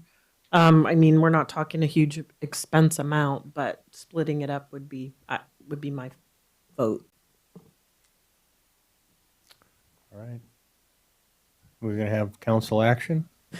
So I'd like to go ahead and make a motion, a request of the City Council of the City of Ocean Shores, Washington, awarding the Ocean Shores South End Fire Station Plymouth exhaust system installation project to Air Exchange and Schumacher Electric, and for this to be split equally between the two funds. All right, we have a second. All in favor? Aye. All right, thanks. That's unanimous. Thanks, you, Becky. You're going to stay where you're at, apparently. I am. Okay, so next up, we got a request for the City Council of the City of Ocean Shores, Washington, awarding the Lions Club generator installation project to Schumacher Electric. Presented by Becky. Okay, and this one I did right. The City of Ocean Shore's Lions Club building is owned by the city and will become a warming shelter during emergencies when it is called to be opened by the mayor or city administrator. The Lions Club staff is willing to come in during weather emergencies and staff and take care of what would be needed as far as food. If there's any kind of like wild revelers in there, they're going to take care of it, make sure who's there should be there and everybody is safe. I think it was 2007 when the city had an ice storm where power was out for about a week. That's a really good example of when this warming shelter would be used. I believe the reason that the convention center can't be used is that we can't guarantee staffing at the convention center. I can clarify that. Thank you. One of the problems we could have is we could have an event going on at the time when we needed it, and that was something that we discussed here a couple of years ago. Also, you're not able to bring dogs in here, and a lot of people want to bring their dogs with them, and so that's where the Lions Club is a good deal there for that. Go ahead. Thanks. And I'll add one more thing. We have been in conversations. The food bank is located there. We have the Galilean Church there as well. And that those three organizations can operate in unison in the event there's a protracted outage and we don't have power. Food would be available. People could stay at the Lions Club. We'd have a generator. The church could lend a helping hand, and there's ample parking there. So that was another thing we looked at. Okay, thank you guys for that clarification. So Lions Club has the kitchen, the food bank will have the food, so. Yep, so all they need is the generator. So we received an estimate from Schumacher Electric, and then the Lions Club reached out and got a bid from Trusty Rusty. Trusty Rusty's bid was a little bit less expensive. They were not a responsible bidder, though, under the city's purchasing policy, because they didn't charge prevailing wage, and if they had, their price would have gone up and they would have been more than Schumacher. They also didn't have the proper L&I training to be able to work for a municipality. So at this point, the city is requesting council approval of the Lions Club generator installation to Schumacher Electric for $34,123.84. And I did neglect to put in here how it would be paid, so we are asking it to be paid out of the general fund. All right. Now, we also had a price a lot higher here at the beginning of this year for the same job. Yep. And so we put it back out and we saved almost half the money. We did. It was over $80,000 the first time we put it out to bid. We had an engineer help us with designs, and it was over-engineered much more than we needed. So the mayor said, no, that's not acceptable. So we put it back out and got a much better price. We got any comments? Yes, go ahead, Lillian.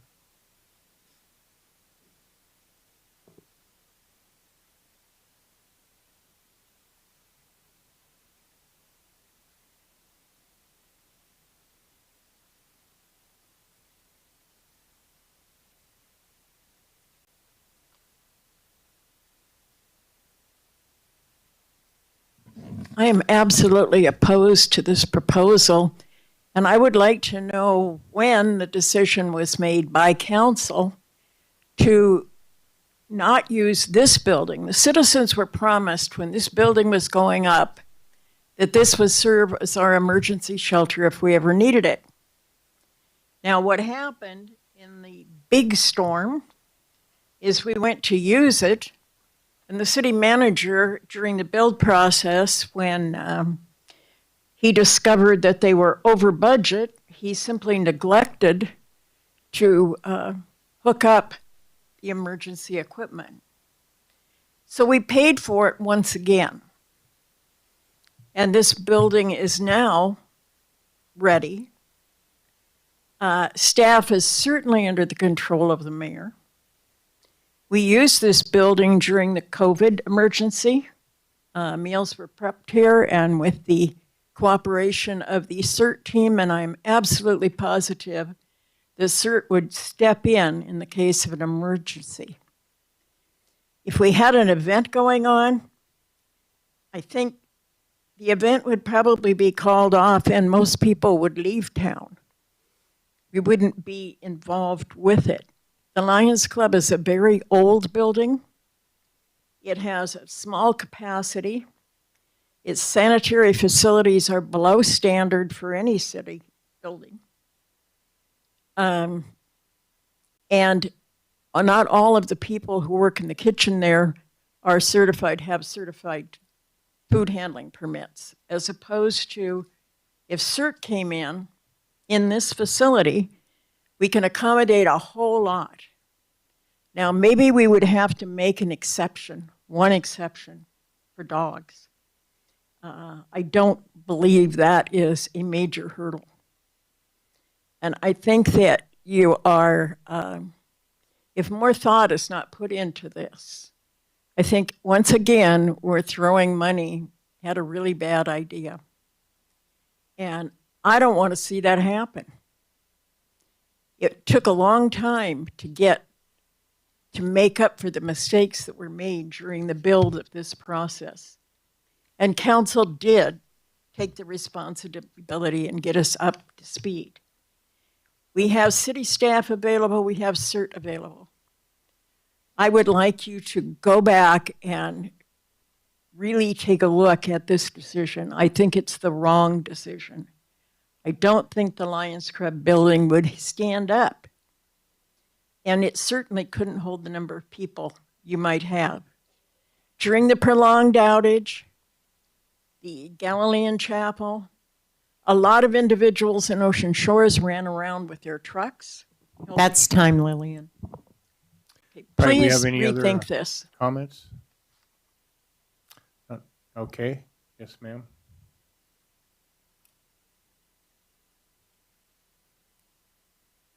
Kathleen Stevens, I have to agree with some of the things that she said. The Lions Club does not have the capability to hold very many people.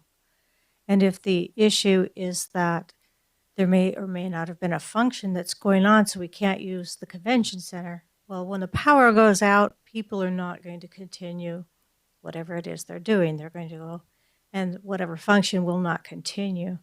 And as far as making consideration for animals, that certainly could be done. And if possible, I would like that to be reconsidered.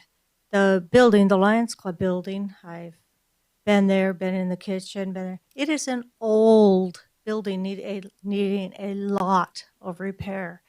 And the capability for people is less than 200 people. I think it's less than 150 people allowed to be there at any one time.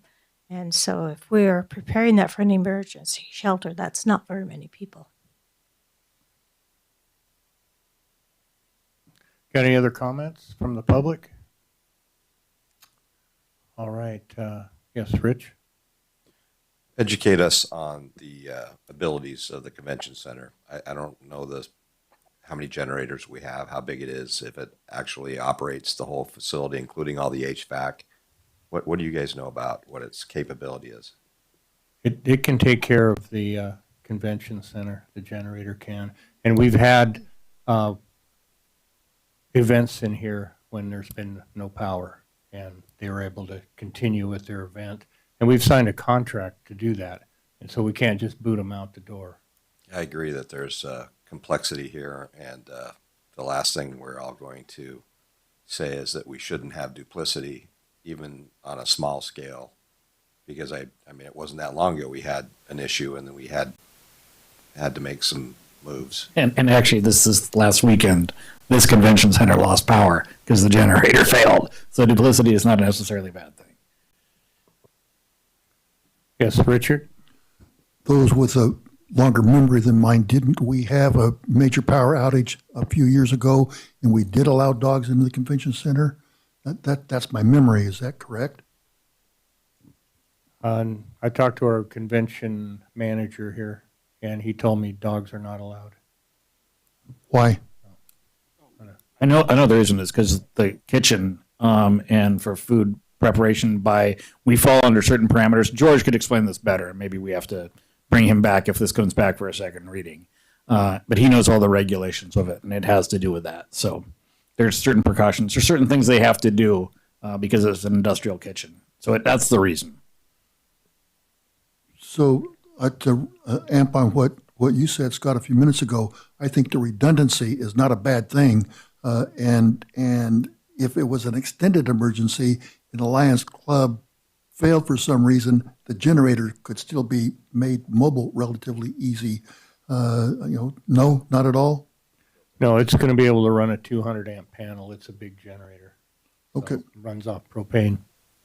So, well, anyway, I think that the redundancy is not a bad plan. Right, anybody else? Go ahead. We could, for me, again, you're right, redundancy is not bad, but also if there's a question on dogs and the size of the facility, maybe the Lions Club could be used for people who have pets. And then if there's not an event or another room we can open up in here for people to just come in, we might be able to do both depending upon the severity of the issue. Well, like was mentioned, the church will be a place for people to go. Also, that food bank's going to have some area, but the kitchen is important, and we'll be able to run that kitchen and feed people out of that. So. And don't kill the messenger, but on the agenda bill, the expenditure amount is the exact same as the exhaust system for the previous one. So I don't know. Yeah, I think it was just a cut and paste, which I know. I have we the all- cost for Schumacher at $34,123.84. Yeah, that's not what we have on our agenda Oh, bill. I'm sorry. No, it's okay. On our agenda bill, it's just the expenditure amounts are the exact same as the previous agenda bill. So what was between the trustee Rusty, and then what was the total expense? And Trusty Rusty was $38,411.71. And Schumacher is the $34,123.84. So Trusty Rusty's even would have been more expensive with prevailing wage. okay, Yeah. so what's our total amount? Your total amount is $34,123.84 awarded to Schumacher. Thank you. I'm going to go ahead and make a motion to request that the City Council of the City of Ocean Shores, Washington, awarding the Lions Club generator installation project to Schumacher Electric. Second. All right, we have a second. All in favor? Aye. All right, thank you. Can I Unanimous. add something that's related but off topic? Because I'm a dog person, and we were talking about dogs and emergencies. Anybody with dogs, if there's an emergency, try and have your dogs muzzle trained first, even if they're great dogs and get along with everybody else. But not everybody else's dogs will. So in an emergency, I know that there's other places and other shelters that they highly recommend having your dog muzzle trained. I have 3, and I'm working on it with all 3 of them. All right, thanks. Okay, next up, we have a request of the City Council of the City of Ocean Shores, Washington, to approve the Hyperfiber telecommunication franchise agreement that will be presented by our City Administrator, Scott Anderson, and Public Works Director, Ricky Victoriano, City Council, or City Attorney, Lisa Marshall. She's online. Okay, great.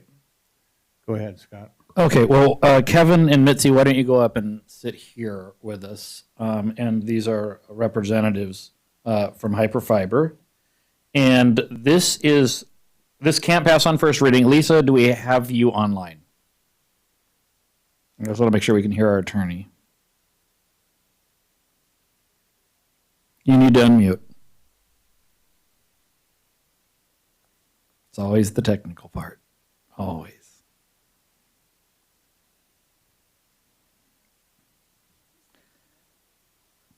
It can't pass on, this can't, there's a statutory reason it can't pass on first reading, but I'd like her to explain that and why. But while we're waiting for her to get online, so this is just going to allow, this will allow Hyperfiber, this franchise agreement, for them to begin work in the city right away.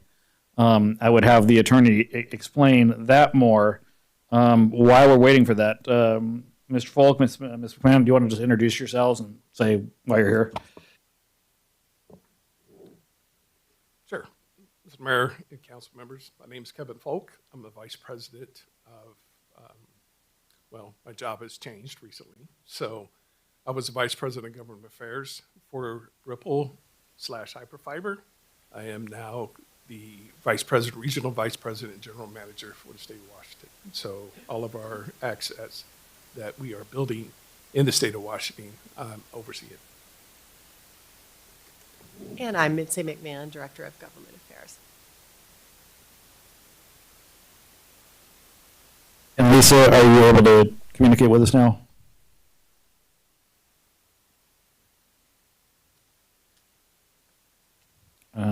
Let me do something really quick.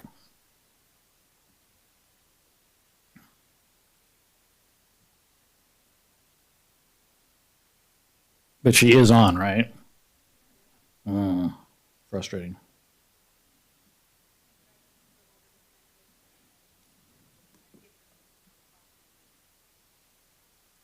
Okay. While we're doing that, then I guess I can do this. I was asked by a council member, and this question went out. Has anyone done any research on Hyperfiber and Ripple Fiber, and to see where they have worked in other municipalities? Indeed, we have. So obviously, what's going to happen when they begin is no one wants their right-of-way ripped up. That's never going to be a popular process. That's never going to be something that anyone whatsoever enjoys. And we know we're going to get calls. So I just kind of wanted to find out, how has this gone in other cities? How has this worked? And I called municipalities where this has been done within the past year and a half. I did some independent research also on some of the work that was done in Arkansas and Florida. I will let you know that our franchise agreement is modeled on Federal Way's franchise agreement, and Federal Way and Kent are the first two places where you are working in Washington State. That is correct? Correct, and King County. In King County. And I know that you are starting in Federal Way, and you hope to begin within the next week or so to actually. So I did speak with Cole Elliott there, and he is the development service manager for the city of Federal Way. And he says that plans are right now under final review, and they're hoping to begin shortly. I'll just give you a couple things from the cities I called. I spoke with Jonathan Fitch, who's the electric utility manager for the city of West Boylston, Massachusetts. He said they've been working a couple of months, that they've been able to fix problems right away. They've done a great job with their repairs. I spoke with, this is almost seemed like it was too good, David Cohn, who is the mayor of Indian Trail, North Carolina. I don't know if that's familiar to you, Allison. I did not know that's the 7th largest city in North Carolina. That came as quite a shock to me. So the reason I'm saying this is because there's some lessons learned in a later one, but they said that you take pictures before you begin working in the right-of-way. You hold those pictures on file so everything can be stored as they were originally.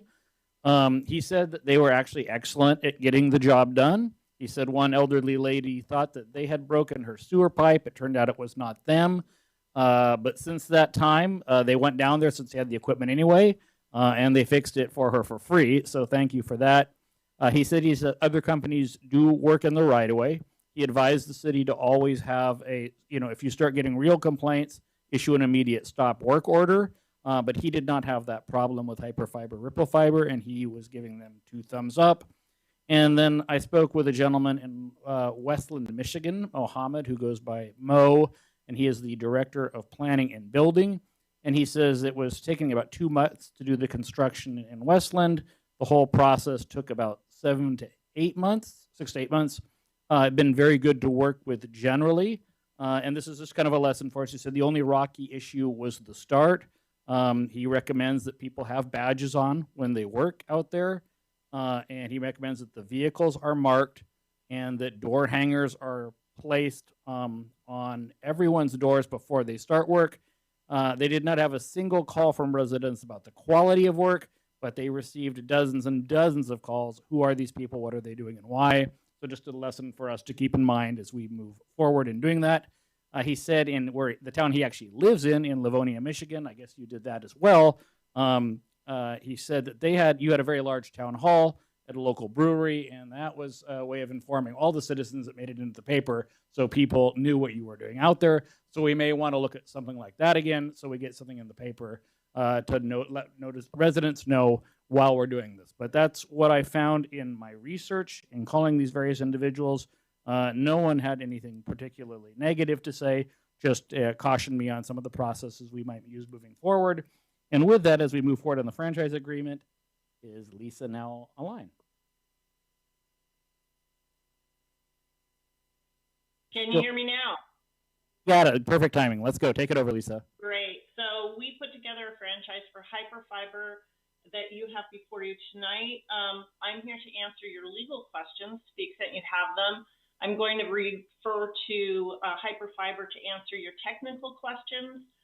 This is very much in compliance with state law regarding restoration and what is contained in the RCWs. It does incorporate all of the state laws where we have them that tell us how to regulate utilities in the right of way. And rather than go through each and every paragraph with you, I think it's probably best to highlight the fact that this franchise does not forgive the franchise holder from paying taxes. They're still required to pay taxes. They're still required to restore the right of way. And they also were able to comply with city's insurance and indemnification requirements. I know that doesn't sound too exciting, but it's exciting to the lawyers. So that was an easy step to get through. It's fairly standard. It's I believe, trenching. Forgive me if I'm not using the correct terminology. And it is fiber optic cable in quite a small conduit. I'm not sure there's room for co-location of other fiber in that conduit. And I'm going to stop there and see if anybody has any questions. I think we'll go to public comment. Yes, Matt. Oh.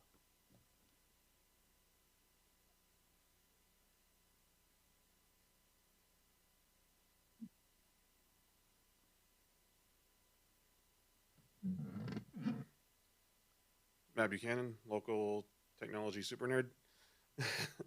I have read that franchise agreement forward and backward, and I approve it very much so. It protects the city. They're willing to deploy for free, no cost to the city, and it gives us another option for internet. I was happy to hear that Coast says they will lower their price, but currently I pay for internet in 4 locations. 3 of those locations combined are cheaper than unlimited data through Coast on the fastest package. And those other 3 are fiber locations. It would bring a lower cost option into the city. It would bring a faster option in the city, and it would give us additional backhaul. So if cell phone companies want to expand service, that's the limitation why they can't right now, because there's not available backhaul in certain areas of the city. On the south end, cell phone service sucks through most carriers, and that is a chance for them to fix that. But yeah, it would be cheaper, it would be faster. There's not really a downside, and competition is also good. Thank you. All right, go ahead. Yep.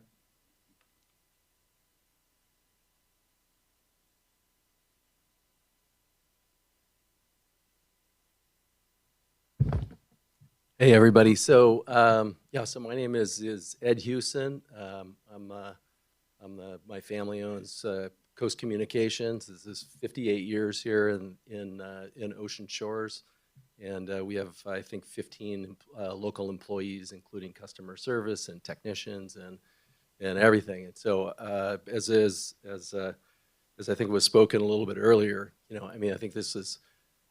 We had some major upgrades that were planned, and we're always upgrading our plant, but obviously, we sped ourselves up more than just a little bit. So for everybody up here on the panel and everybody in Ocean Shores, I think we'll be, close to $1.5 million in upgrades in the very near future, including all new electronics into all of our fiber optic nodes. I think there's a little bit of a misnomer as to whether it's a cable TV plant or whether it's fiber these days. I would say we're deep into every single neighborhood with fiber optic cable. And, but, I think it was the electronics that were really holding us back, but it's quite expensive. It's quite intensive. We will be at 2 gig service, potentially. I mean, that's actually what it will be in every house, probably way before Hyperfiber is up and running. And that's quite new. All of our service plans are going to get large upgrades in their speeds. We'll have different packages, so I think it actually becomes more affordable for everybody. Our usage limits are now gone, so we hope to be a very good competitor. Maybe wishing that we a couple years ahead of it, because we might have avoided attracting competition, but that's okay. It's good for all of us. Right now, I think we were focused on Starlink and whatever comes from Amazon, and now T-Mobile has a good service that, you know, wasn't worth anything before, but it is, and Verizon, right? And so we were looking to the sky. I'm not sure that we were looking to a fiber optic provider. The things that make us afraid, right? So seeing Ocean Shores has power, you know, traditionally it was power, phone, cable, water, sewer in the ground, and we all play pretty well in the right of way, right? Avoiding damaging each other, and we have to live with each other because we're all local and we're all together. And it scares me, and I think that we should be very, very careful allowing somebody new into that right of way, because it's a tight right of way. Anybody who's worked here for a long time, Sandtown's great to dig in, but it's a real bear. And with subcontractors burying all of the fiber, right? They make money if it goes fast. If it goes slow, it doesn't work for them. And so we're going to get broken over and over again. And those are outages, you know, for the citizens of Ocean Shores. It makes us look bad, you know, but we're basically, you know, we've got no choice except to chase them around. That's time. Yeah, thank you. So strong preference that they not come in. All right. We got any other public comments? Yes, go ahead, Lillian.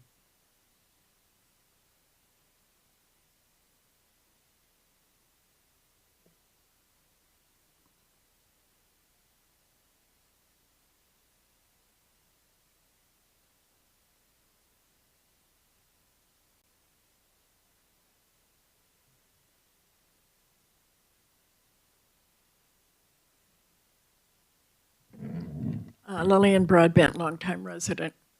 I am very concerned with this proposal. I'm concerned about our cable, our infrastructure. It doesn't work too well from time to time. And that's because our right-of-way conduit doesn't work too well from time to time. But this thought of putting a whole new system in, driven by people who are not local to the coast and don't understand our right-of-ways and their vulnerabilities. And there are many. I've watched a lot of infrastructure upgrade in my years here, and I am concerned that we are putting this massive project out to contractors and to people who have no real vested interest in our town and who are not familiar with what it takes to do construction here. I didn't see anywhere in the proposal that there's going to be a local office for these folks, that they're only going to be a phone call away, or that given extreme circumstances, I can't go knock on their door, which has been true with Coast over the years. I've had their service since '84. I've watched it grow, and I've watched it fumble, but I could always rely on the history and the background of the people who were doing the work. My particular right-of-way for my lots isn't easy. There have been times when my phone connections have been underwater. It's not an even surface. And it concerns me if we're starting new with people that don't have the same kind of experience, that haven't been working in an oceanfront community. Thank you. Got any other public comment? Yeah, go ahead.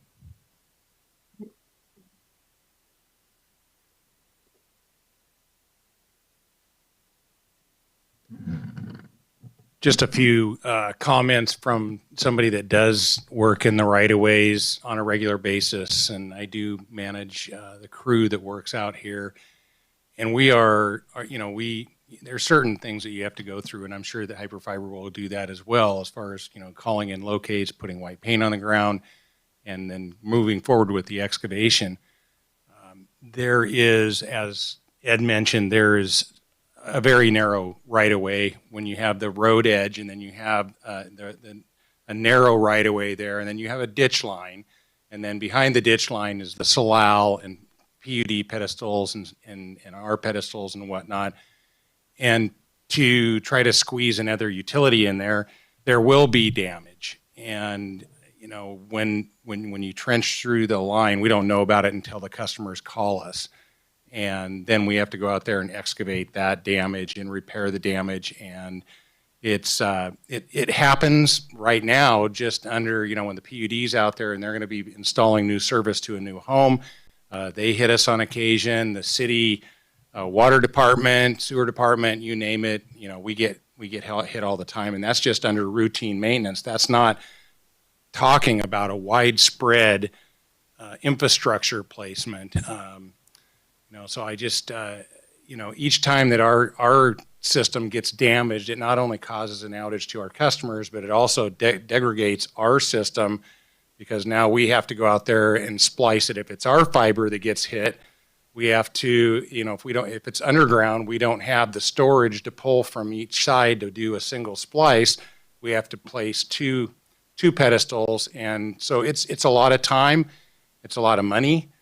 And it, like I said, it degrades our existing system, and it causes frustration to our customers. They rely and need a reliable internet service, and when you have outages that, you know, can last a while, it's not good for them, and it's not good for the business. So I would ask you to vote no on this, and I would also ask if there's a roll call vote, please.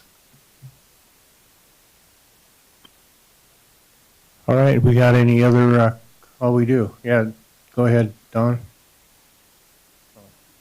Okay, Jan, you can be next.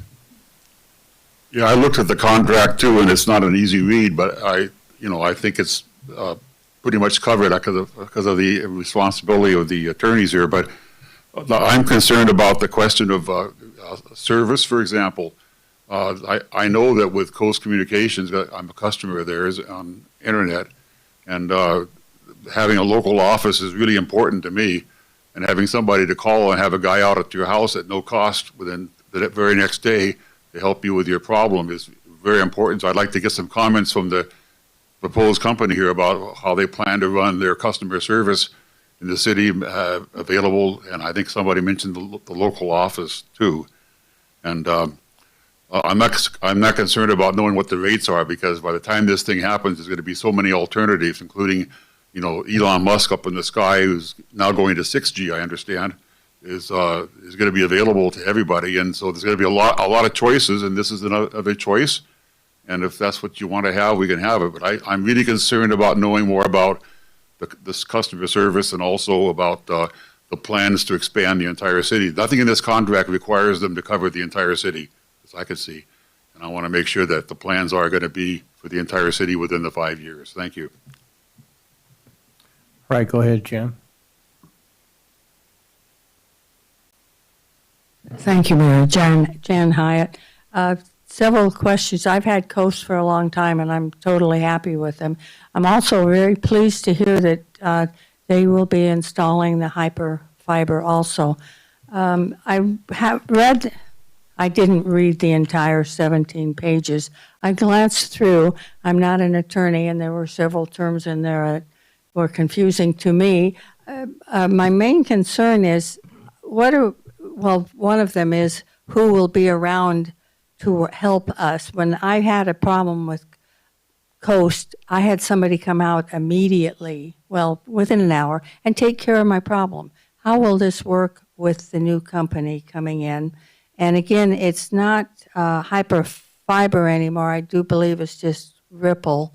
So I'm assuming the contract will be changed. My question regards us as citizens. I'm not required to change. I can keep Coast, but what kind of a contract will the citizens have with Ripple, and who will do the repairs when necessary? And is there a basis that would allow the cost to stay the same for 3 years or 2 years? Do we have a contract set up for the citizens that choose to go with Ripple. Thank you. Okay, anybody else out there? All right, not seeing any council. Well, sorry. I just wanted You to wanna say, jump in? I did want to jump in. So All just right. to answer a few questions that were thrown out there. This is just the right-of-way agreement. We did have a town hall previously in which you kind of presented things. And if they want to ask you those questions again, council, obviously more than free, but this is not, this is just giving them permission to work in the right-of-way. It's not your business model. It's not what you're offering for in terms of services. If council has those questions, obviously completely free to ask them. If you'd like to give a presentation about that, obviously completely free. It is first reading. We can come back and do a presentation again if that's what you'd like to do. It is, I believe, online. We have that presentation online, and you can go actually back and watch the whole thing. Maybe our city clerk, by the end of this conversation, could tell us exactly how they can find that and where and what day. But I will turn it over first, I guess, to you two, and then I know the attorney has one or two more comments that they need to make.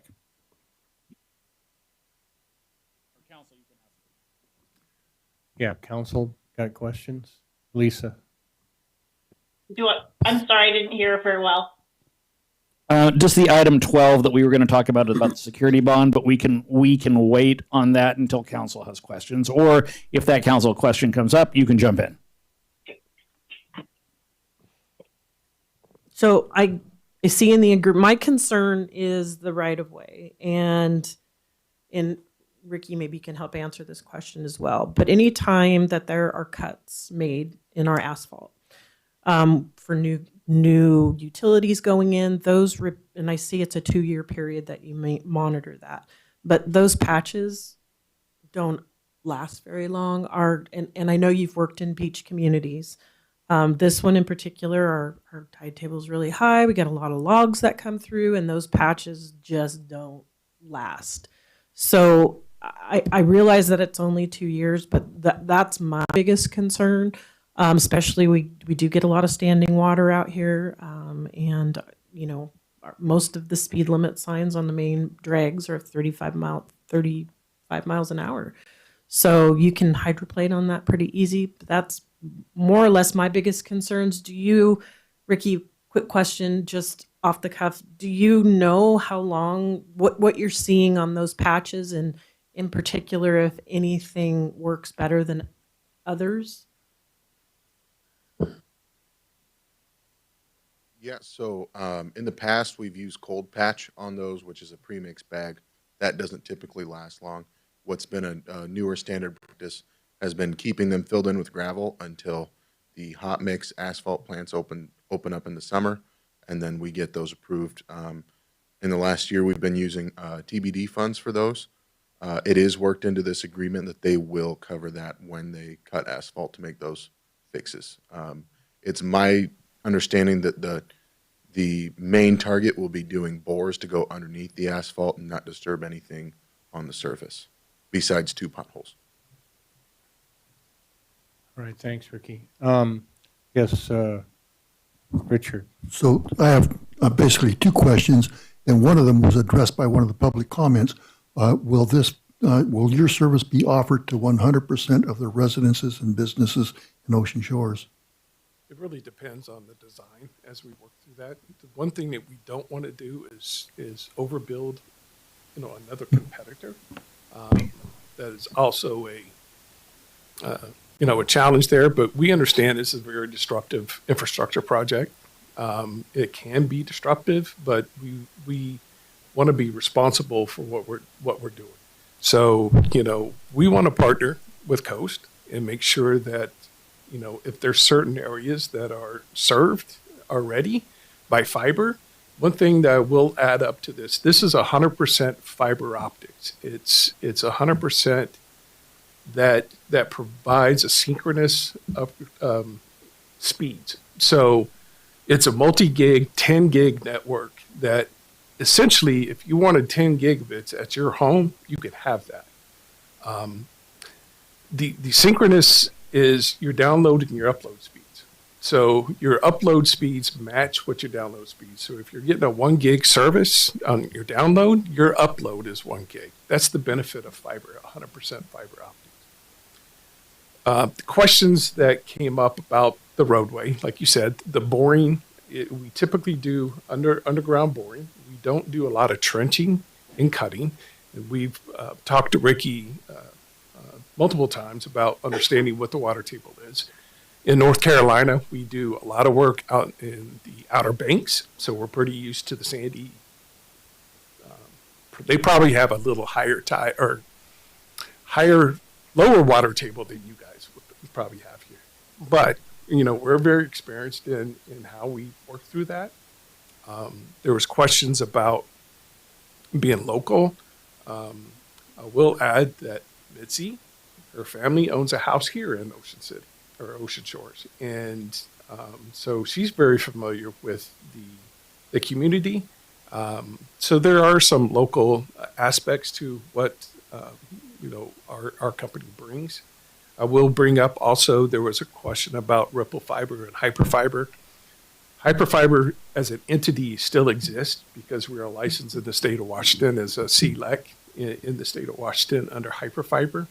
Our two companies were sister companies, so there was a brand change, not an acquisition or anything like that. And basically, we changed our brand name to just straight Ripple Fiber for our customers. But so there's really no need to change the agreement that we have already in place right there in front of you guys. Just trying to think of some other things that our understanding is that this is disruptive. We pay a lot of attention to the right-of-way. We know that there are some concerns, not only just what an existing telecom provider has in the ground, but also city water, sewer, gas, wastewater, stormwater, all those things. Plus you guys have some wetland areas too that we have to be cognizant of. So there's a lot of work that happens behind the scenes. We've already come out and done walkouts. So we've walked out going through our design and engineering process right now. We are also, part of our build is also aerial. So there's, in the right-of-way, we'll be on poles if the poles are available. We have a pole attachment agreement with the Grace Harbor already, so that's in place. So there's a lot of prep work that goes on to make sure that we are going to be responsible stewards to your right-of-way. There's always going to be challenges. There's going to be things that doesn't get located. There's going to be stuff that, if everything's located correctly, we shouldn't have any problems. But we all know that doesn't happen. So we're pretty focused on making sure that any construction work that we're doing that's in the right-of-way, that we have a communication plan, that we communicate with the homeowners, that, whether it's door tags, whether it's letters that go out in advance, if we are setting up a drill, a directional boring drill in front of somebody's yard, we're knocking on that door to let them know what we're doing and why we're there. And yes, as you brought up, we need to make sure that we're completely identified. So yes, there will be contractors doing a lot of this work, but there will be Ripple Hyperfiber employees that will be here overseeing that project and providing the inspection process. So we construction managers to field inspectors. Myself, I'm relocating from New Mexico to Washington. Haven't decided where I'm going to live at yet. But in the next couple of months. So I'm relocating my family to Washington. So, it's a important thing for us, not only just for the state of Washington and what we're doing here, but also for Ocean Shores. We see the need to provide some alternatives for internet service. As we go into the future, once that fiber is in the ground and that conduit's in place, there's no need to go in and replace that fiber. It's the electronics that that provides that. So AI, you guys probably get a lot of remote workers, and you probably had some during COVID when people moved out away from the big cities to work remotely. One of the big drivers in why fiber optic is driving this big so recently is that synchronous speed. So that when you're on Zoom calls, you're on security, you have security cameras at your home, you have things that you're sending out that your upload speed. And so you might have seen a lot of things where people are on Zoom calls where the time we're spending, that's part of that. So, like I say, I completely understand where Coast is at. I've worked for a very small company a long time ago, and I understand that challenge. But we want to partner with them, make sure that we're not, overstepping or cutting anything. We will fix whatever anything that comes up. All right, thanks. Rich? So one of the things that's important, because damage is going to happen, and I'm not sure what we've got in our contract exactly, but how can we handle when there is damage from your activities, whether it's the phone company, the city utilities, or Coast Cable? How are they going to be reimbursed? Because it's not fair that somebody that's already there is going to have expense at their cost. They totally need to be completely reimbursed, and our city workers and our city needs to be completely reimbursed at full value for the efforts that we're putting to fix something. How would that work? And maybe Lisa can chime in listening. Do you want me to take that question first, Scott? Sure, why not?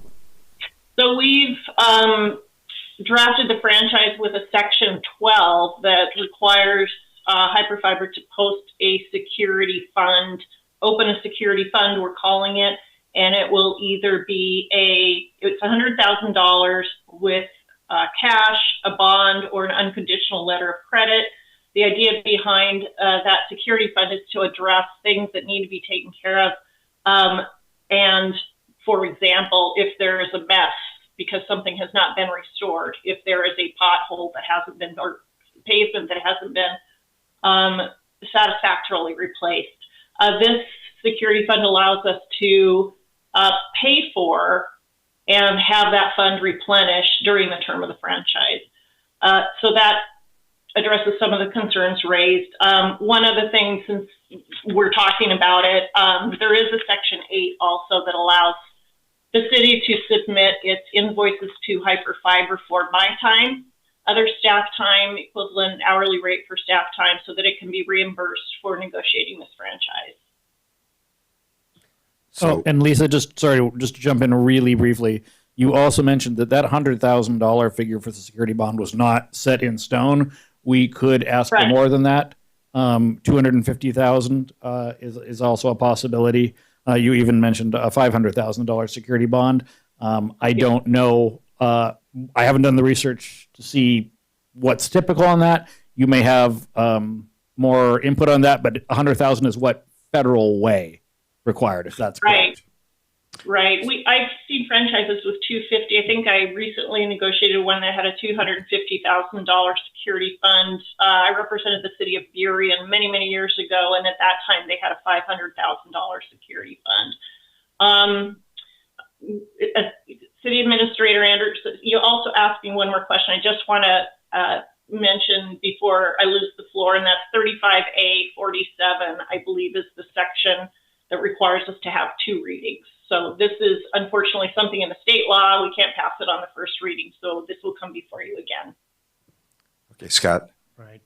Rich, did you have finish up? Yeah. So I read the $100,000 bond. I got that, but that doesn't answer my question.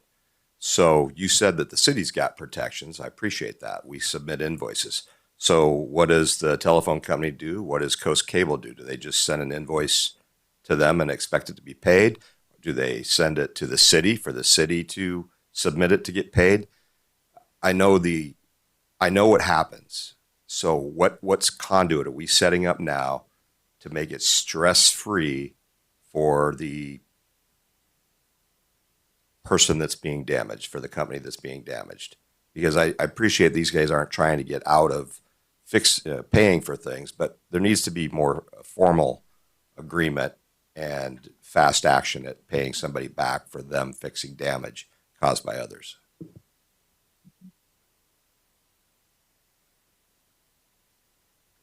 We can place a time limit in if there's a desire to place additional language in a paragraph requiring reimbursement for a certain amount of time, or some other arrangement that makes it a little bit more confident that the city is being treated the way it wants to be. We could ask to have that changed. This isn't about the city, Lisa. This is about other companies that are in the right of way that are being damaged. So there's a cut in a line, and all of a sudden Coast Cable has to come out and spend $300 or $500 to fix something because they went through their fiber optics, and it's not that easy. And then Coast Cable's out the money and the time. How are we going to get Coast Cable their money quickly? How are we going to get GTE or the other phone company that's out here's their money? If I can respond to that for you. So basically, that process is when we submit permits into Public Works and the Rickies team, we work closely with them to identify what utilities would be in where that dig permit's at. We call in locates, which are required by the state. Those locates require Coast to be able to come out and locate where their cable's located at. If that damage is caused by us at fault, we handle that repair cost. They will bill us directly for that repair cost. The city will bill us directly if we hit a water line that is located, and we should have seen that. If something is not located, and we've gone through all the requirements from 811 on our locates, that falls back on Coast if that cable was cut and it wasn't located. That's part of the rules with the underground utility location process that the state has. So there are some repercussions. Not repercussions is not a good word for that, but there are some things that identifies whether, if I've got a permit and I'm drilling in the ground, if I cut that cable, I'm responsible for it because I was neglectful to identify that through the locates. This would be the same thing that if you were digging in your backyard and you cut a power line or you cut a gas line or a water line, you could be held responsible for that payment of repair. So. Understood. I won't beat a dead horse, but for me to be comfortable moving forward, and I am comfortable moving forward, I need for there to be a formal system so that, no offense, we don't have a slow pay, we don't have someone ignoring bills, that anybody that's harmed in the right of way just gets reimbursed at the rates it takes, just like the city. It's pretty standard, really. As long as they pay. You pay to get it fixed. But we just need a better mechanism. We need as good a mechanism for other people in the right of way as we do for the city, where we submit the bills and we've already got the bond to go against. Ricky wanted to say something. Yeah, Rich, I think I'll bring that to the second reading, but I believe it's a combination of what we put and made sure that there was in the franchise agreement and city code for working in the right of way. And so it's pretty standard that, there are bills going out when there is damage reported. Most of the time it's for negligent damage. There has been cases where, the water department has tore up a coastline with a shovel on accident or a backhoe, and, we make sure that we stay there on site to let them make the repair. And, most of the time it's an honest mistake and it happens. There's no billing, but from time to time there will be cases, and I believe it's a city code, and I'll bring that to the next reading. Oh, let me look on this side. Okay, Allison.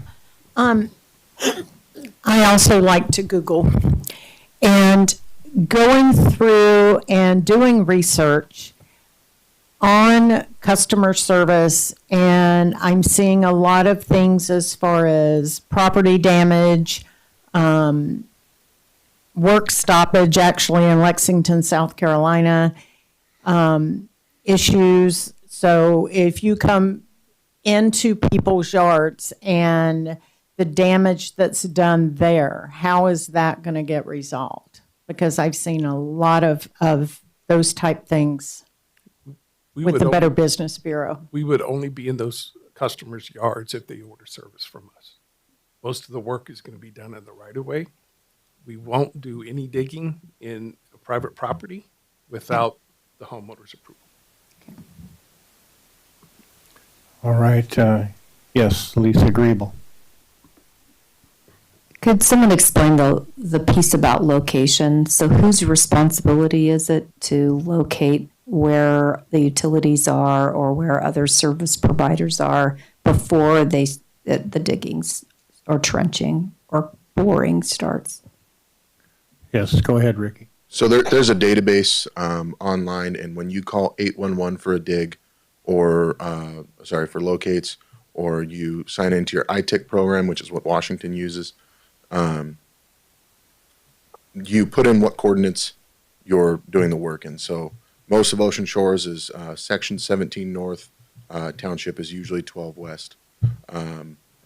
And when that coordinate in that section or grid or whatever it is that you're doing the work in is selected, they give you a list of what utilities are going to be notified. Most of the time in Ocean Shores, it's the public works, so water, sewer, and stormwater. And then there's Grays Harbor PUD, CenturyLink, and Coast Communication.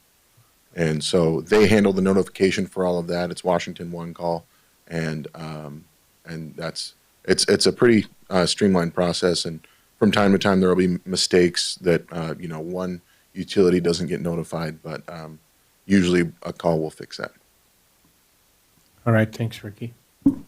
So, Yeah, go ahead, Richard, and So- then Rich, you got another comment? Okay. my concern is $100,000. And in the big scheme of things, I don't know anything about trenching cables or fiber optics, but $100,000, as I watched the project that happened on Hospital Hill a few months ago, and I don't know exactly, but they put a pipe in that was about that big that they fed through a borehole, I assume, and I can't imagine that project costing less than a few million. So $100,000 just seems like pocket change. Am I just out of whack? Okay, whatever it was, but $100,000 just doesn't seem like very much money for a bond. So Lisa, if I can, correct me if I'm wrong here. So the way the bond in the agreement is set up, there is a security bond for the life of the franchise. That number is set, and I can't remember what that number is off the top of my head. On top of that is a performance bond based upon the permits that we submit. So each permit we submit, we're required to post bond on the restoration work from our bill of materials, our cost estimate, the restoration work for that particular segment, if you will. That bond stays in place until the permit is closed out through Public Works. Once that permit is closed out, it turns into a maintenance bond. And that maintenance bond is for that segment of that work that was permitted for, I believe it was 2 years, Lisa. I just don't have the agreement right. I think it's 2 years. So, there are a couple bond procedures in there. The overall security bond is, and what'll happen is we're not going to build out the whole city and then you guys come back and bill us for some issues you have. Public Works will shut us down. There's no doubt that if we're not doing something or we create a hit, they have full right to shut us down and not issue any more permits if we are not good stewards of the right of way. So there are precautions in there. $100,000. It's kind of, I believe it was 50,000, but for federal way, at least it was. But, you know, regardless of what that number is, once we get to a certain point, if we get shut down, it's going to cover the restoration work that's there. That's only if we do not make those repairs. And I can guarantee you, we're going to make those repairs and fix those things on our dime. That's pointed out, that we're never going to go into the bond. But the bond is there for protection for the city in the event that Hyperfiber goes out of business. And we've left some right-of-way torn up, that you guys can use that bond money or that insurance to cover and fix those repairs.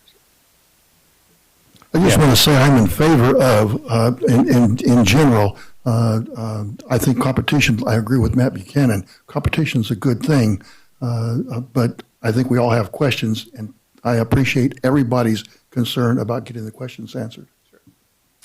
Go ahead, Rich. And sorry, my last question is, you may not be doing the entire city. You said you're going to work on a plan, but there's not going to be a question that it's going to be a lot of work, and that it's going to take a lot of city employee time even to do locates. How do you plan on reimbursing the city for the extra man time, lady time, for doing all these locates for your benefit? It's not for the city's benefit, it's our citizens, but your benefit primarily. How can you help us with our increased expenses?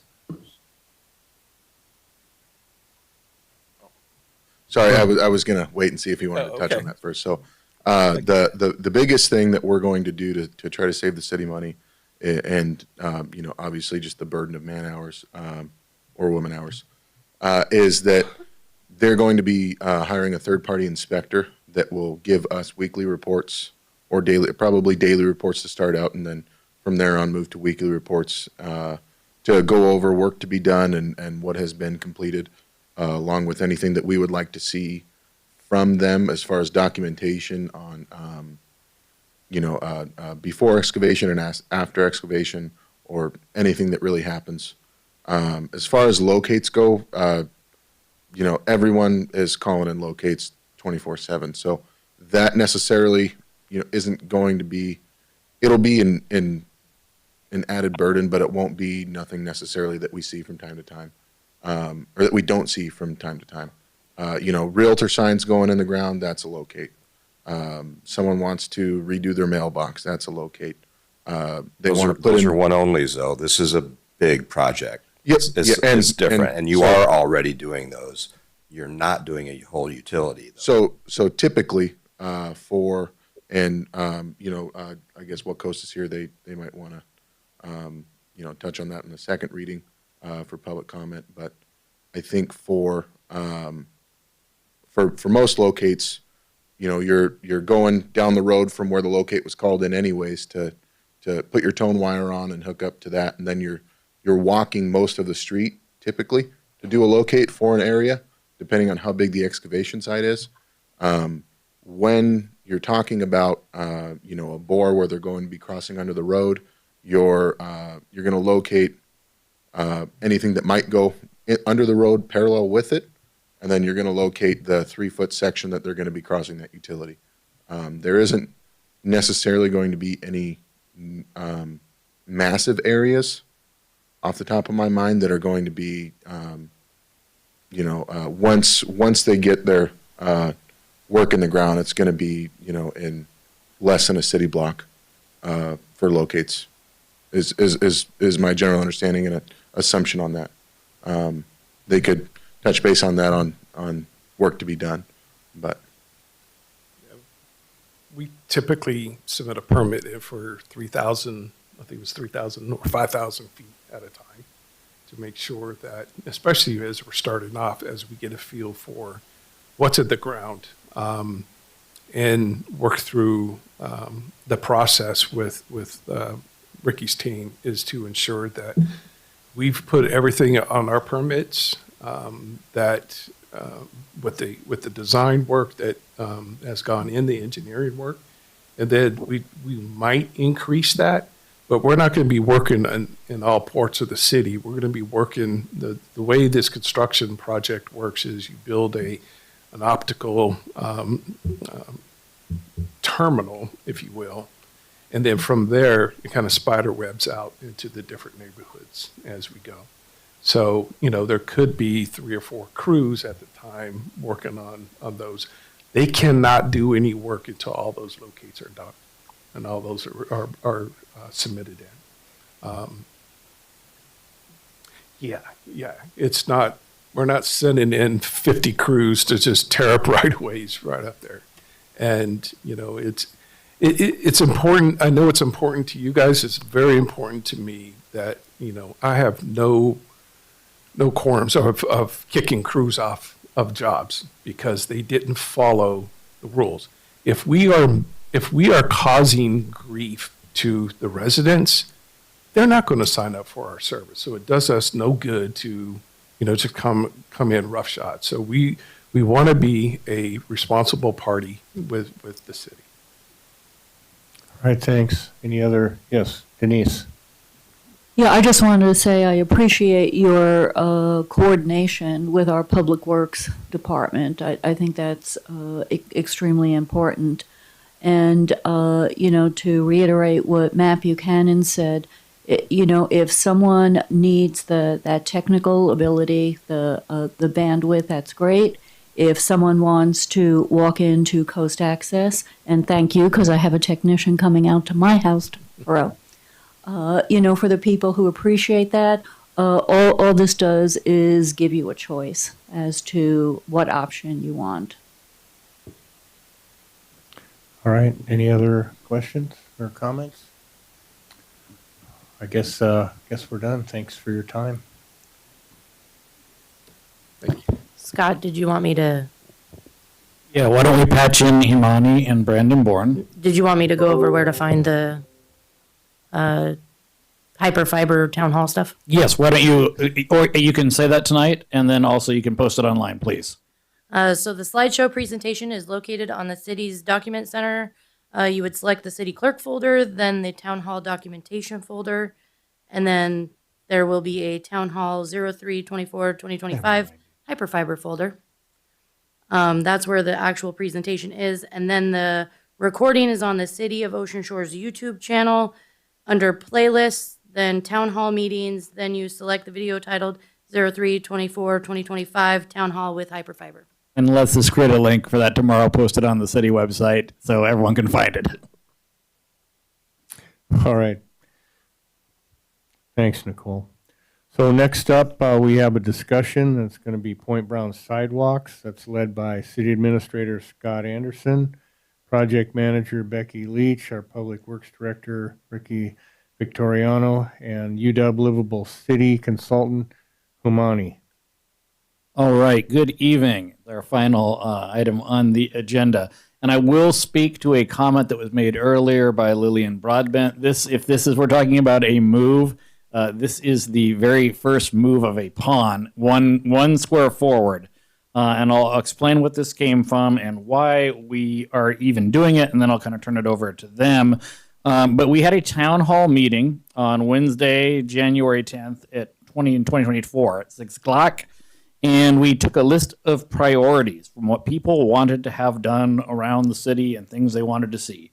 And Point Brown sidewalks was high on that priority list. And they wanted us to revisit it after what happened the last time. Before we went out and spent a bunch of money and got a bunch of fancy consultants, what I wanted to do is meet with the University of Washington, which we have online, and they have a program called Livable City Year. And they can do a number of different things for us. But we reached out and got a graduate student consultant in Himani. And what we wanted to do was look at what was done in the past, combine that information with some designs. And we wanted just a list of designs that ran from the absolute most basic sidewalks, where we just put in sidewalks, all the way to what if we did something extravagant. We have not looked at any type of funding. These are not written in stone in any way, shape, or form. What I'm really looking for is, this meeting took place almost a year ago, and I'm just looking for, if council, having seen this information, wants us to start to pursue sidewalks on Point Brown. So this is nothing is finalized here.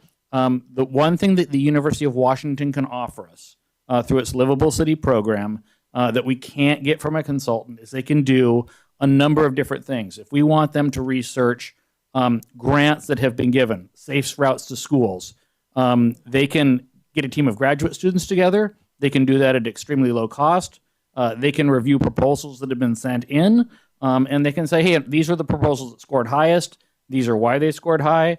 These are why they didn't. They can look at beautification issues. What have other cities done to make not just sidewalks, but make it more beautiful? They can look at parking matters for us. So we didn't want to spend a lot of money at this first stage without kind of more council input and input from the citizens. But we came up with some very, very basic types of designs that could be applicable to the city of Ocean Shores. With that, I will turn this over to Brandon first, and then we'll go through the slides. And as we go through the slides, Ricky, Becky, anything you want to say, or did you want to say something before I turn it over to Brandon? All right, so Brandon, why don't you just go ahead and kind of introduce the program, what we've done so far, and what we kind of hope to do there, and then we'll do the slideshow. Great. Thank you, Scott. Can you all hear me? Yep, Yes? we're good. Okay. Thanks to council for taking a little bit of time, and I will take just a little bit of your time. I know it's late. So my name is Brandon Bourne. I'm the chair of the Department of Urban Design and Planning at the University of Washington on the Seattle campus. And I direct a program that Scott mentioned called the University of Washington Livable City Year. And this is a tri-campus outreach or community university partnership model that basically goes to answer the question, what if we used or brought to bear the resources of the university to assist communities in Washington state on projects that they define that would help them in whatever needs they may have in ways that the university can assist with. So obviously we don't do everything, but we do a lot. So a couple of things that I think are important to understand about the program is that the projects are city defined. They are done through classes. Sometimes they're done through master's level projects, capstone projects, but most of the time they're done through classes and supervised by faculty. So you get the energy and kind of expertise or learning that's happening from the students while you have the kind of quality backstop of the faculty. We work with large and small jurisdictions. We are on our 9th year and I think our 14th separate community. We've worked with communities as large as Tacoma and Bellevue and as small as the city of Sultan. We typically work for, we ask for meaningful and impactful partnerships. That's our goal. So we typically work for a year or more in order to allow that to happen. And we don't set a number of projects, but we don't generally do one-offs. And we're happy to match communities with one-offs, but we like to have at least a project or two every academic quarter. And so even our smallest communities in a couple of years can get 6, 8, 10 projects delivered with a relatively low impact on staff and finances, and yet have a pretty nice return on investment in the community. So we are now entering our 4th year working with the Pacific County Economic Development Council. And I would encourage you to talk to any of our previous partners, but certainly them. They're local to you for feedback on us. But I want to share just one resource before I turn it over. And that is, I'm going to try to share my screen here, which I think I'm doing. And I think you're seeing the Livable City Year website. And couple of things just for you all. This is publicly available and it's a resource in several ways. But the website, if you want to write it down, is lcy.uw.edu. You'll note it's slightly longer in the address bar up here, but the short version is lcy.uw.edu. It will bring you here. And this talks a little bit about our program. And there's a couple of places that I might might suggest you take a look if you're interested in how the program operates. Up in this section where it says About, if you go there, there's a clever little stick figure video that happens right here, this epic model.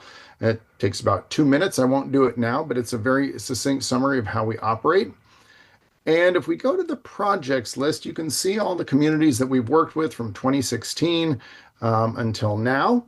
And if I just jump, just to give you a sense of what we've been doing in Pacific County, and all of these reports are publicly available. We try to provide summaries so communities can see what we've done.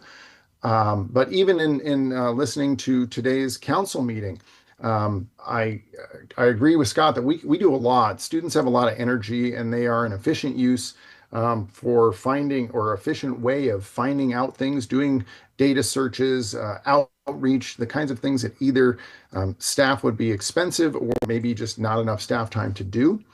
So we did an inventory of properties in need. Lots of properties in Pacific County are in disrepair. People may not be living in them. And so we did multiple ways of trying to find out where they were and what opportunities they might provide for redevelopment. Middle income housing ordinances. This was a multi-city endeavor. We did some case studies and analysis using a real estate program class. We explored UGA amendments based on the new GMA statutes with a planning class, and similarly land capacity analysis. Those kind of went hand in hand. And then housing is a really big deal for them. So we actually did several housing projects. There was a needs assessment as well as kind of that property analysis. There has been a long time interest in redeveloping a ferry service. And so one of the questions of that is, obviously sometimes community members are very interested in this sort of thing, and that can be maybe unrealistic or expensive, but they wanted to know, well, how would this work? Would this be possible? And so we did that through the business school. And here's another infill housing plan. This was with the other campus, our southern campus, UW-Tacoma, their urban studies program.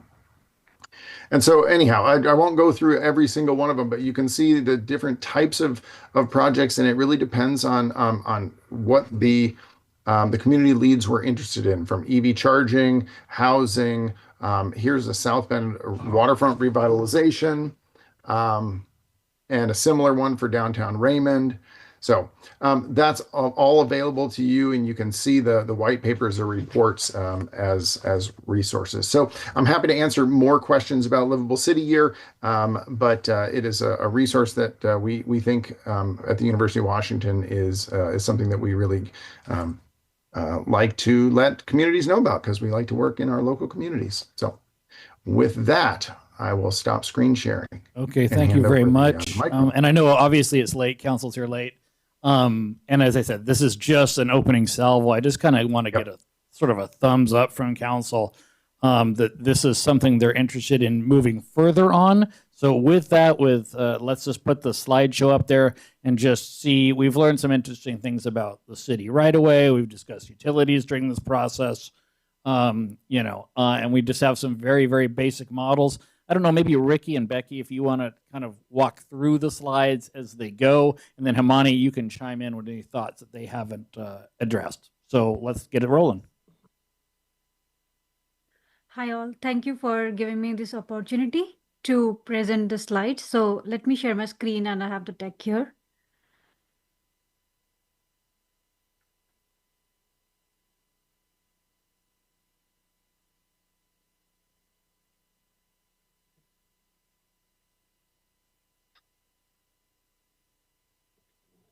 So I'll just kind of kick off Himani's presentation here of the slides. What we asked for was 4 different ideas for downtown sidewalks in the Point Brown corridor.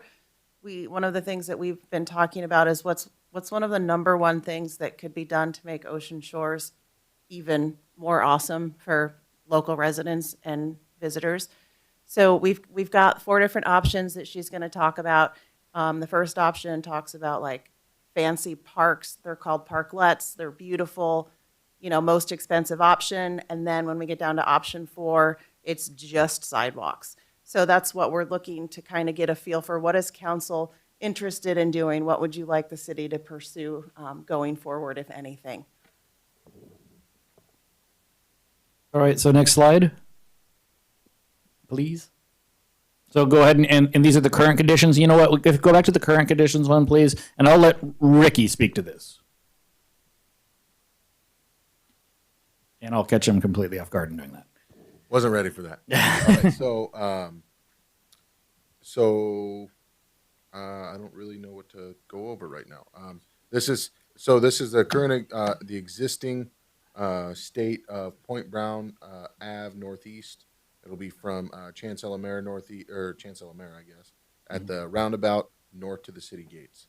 And so Imani has a few things in here of, we did do our safe routes to school that was primarily focused on our elementary school a while back, and that got us the asphalt sidewalks all the way down Point Brown onto Canal Drive.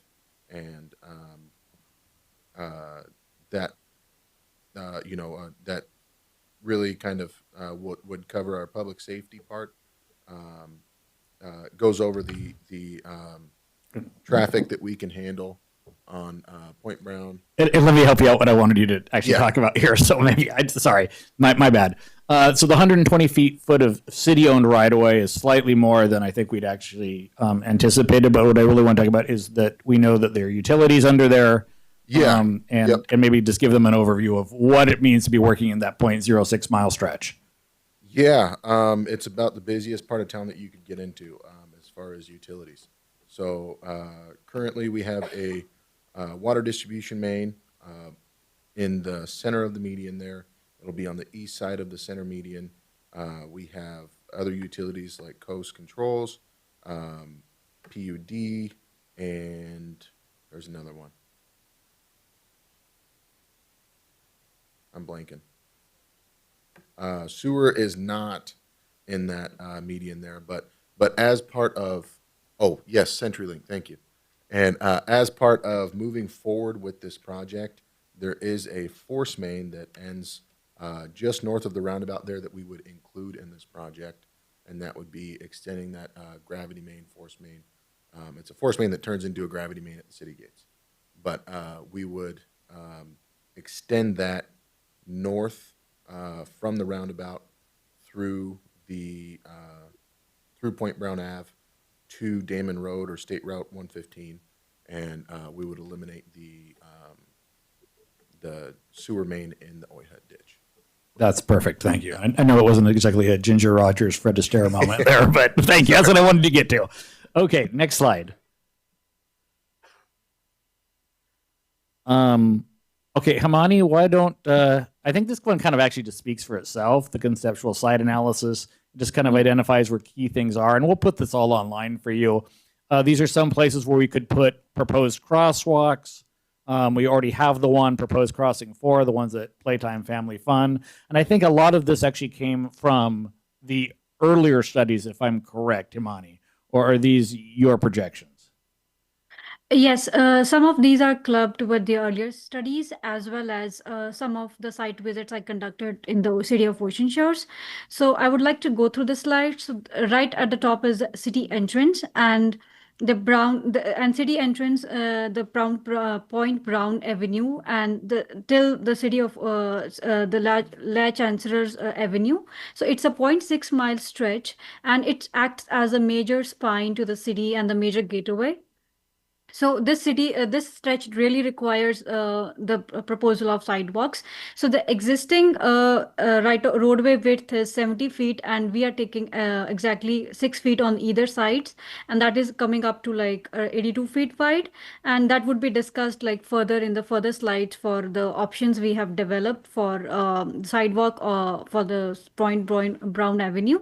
So this is with the concept plan basically shows where the location of the major halt points or the holdings for the visitors or the local communities, and then with respect to that, where the crossings could be placed, and how this avenue is not just a mere road, but also the livable experience for the city local community as well as the visitors here. So these would actually give us the room to enhance the public realm and and improve the sidewalk conditions in the existing road.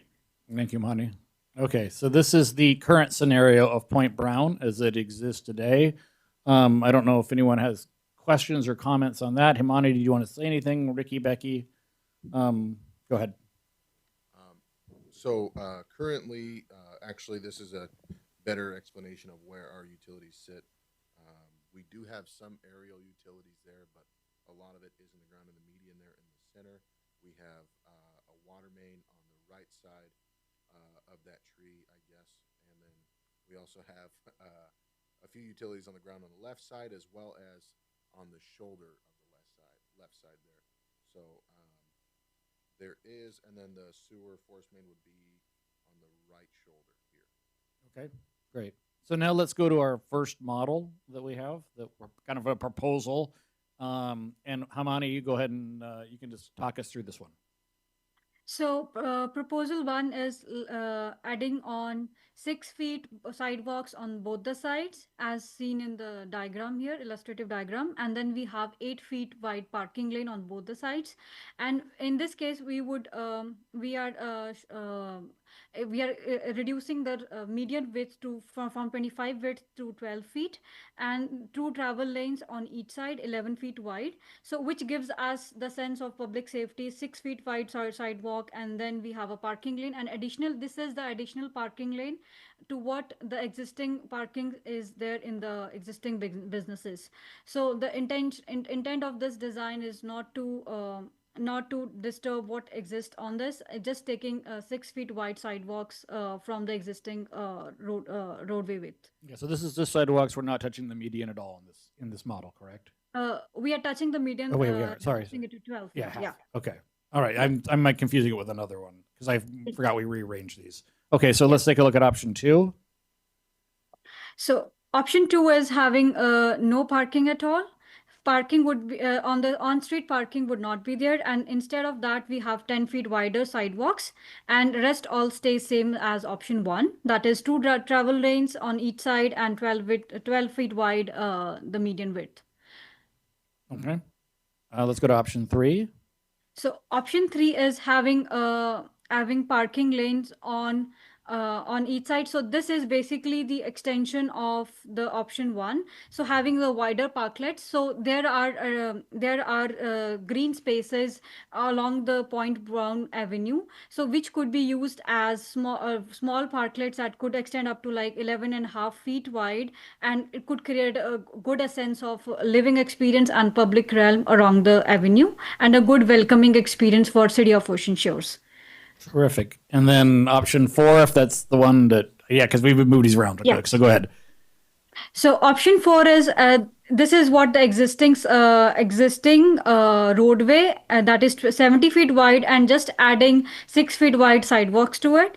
And this would not disturb what the existing conditions are, but would add a safer option for the pedestrians to walk around and have a livable experience in City of Ocean Shores. Okay. And then the last slide. Now comparing all of these options, so if we see the safety, the current roadway would not offer, because the limited sidewalks, and there is the shoulders are being used as sidewalks. So this gives us the limited safety for the pedestrians. So all the options, option 1, 2, 3, and 4 would give us the safety options for the pedestrians and other pedestrians and cyclists. So option 3 would give the highest, since the sidewalks are widest in this, having 10 feet and 11.5 feet parklets. But option 4 would be like the most easy to implementable, since the existing roadway, we are not touching the existing roadway, and we are just adding the pure sidewalks 6 feet wide on either side of the road, and not disturbing the existing businesses and their parking areas as well. And the parking is offered in all the options. And option 4 is that it doesn't has the proposed on-street parking, but it does not disturbs the existing parking of the businesses. And all the options give the getaway identity to the City of Ocean Shores. All right. And then just very lastly and very quickly, because people don't know who you are, but you came to us with a very, very impressive resume. Why don't you just tell them what your degree was in and what you did previously, both in India and the United States? Hi, I'm Himani, and I am originally from India. I came to this project through University of Washington Livable City here as a consultant. So prior to this project, I have 3 years of experience in India as project head. In India, I have been working with various projects across different sectors, and I worked with around 14 sectors. And I created a comprehensive development plan for a small cluster of rural areas. Just like City of Ocean Shores is a small community, I worked with those communities and impacted like 135K people. And my projects ended up creating an economic impact of like 86.04 million USD dollars. So yeah, that's my background, and my projects were awarded as like best practices in India, and probably can share one of those website links for the reference, whoever wants to see that. Yeah. Thank you ever so much, Amani, and it's been great working with you. And so I guess what I'm really looking for is, just based on this, we discussed this as a priority. I think our next step is, if I get a thumbs up from council, I would go back to UW Livable City here and start saying, how are we going to fund this? What grants are out there? What's available to us? Who's gotten these grants in the past? Have those conditions changed? And this has cost us less than $5,000 so far to do this. So it has been a tremendous bargain, and I think we've gotten some good results as a result. So council, you tell me, is this something you want us to move forward on? You want us to shelve this? What do you want to do? I want to move forward with it. All right, I guess, did we have any questions for? I do. Yeah, So go ahead. do you, I don't want to put the cart before the horse, but I think we've got some options that are quite intriguing.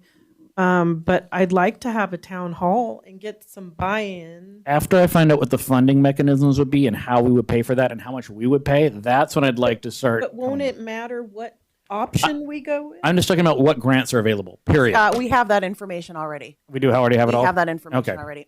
We can move forward with that part of it. Okay. All right, any other? Yeah. So, Okay, Denise, go ahead. Yeah, I agree with Lisa. I think we need to move ahead with a town hall. All of the options are intriguing, and they have, advantages and disadvantages. And I know our businesses held up or had objections to some of the options that were presented in the past. So I would like to move ahead with a town hall. All right, Richard? I want to move ahead also, but Becky, you said we've already got the grant information. Share.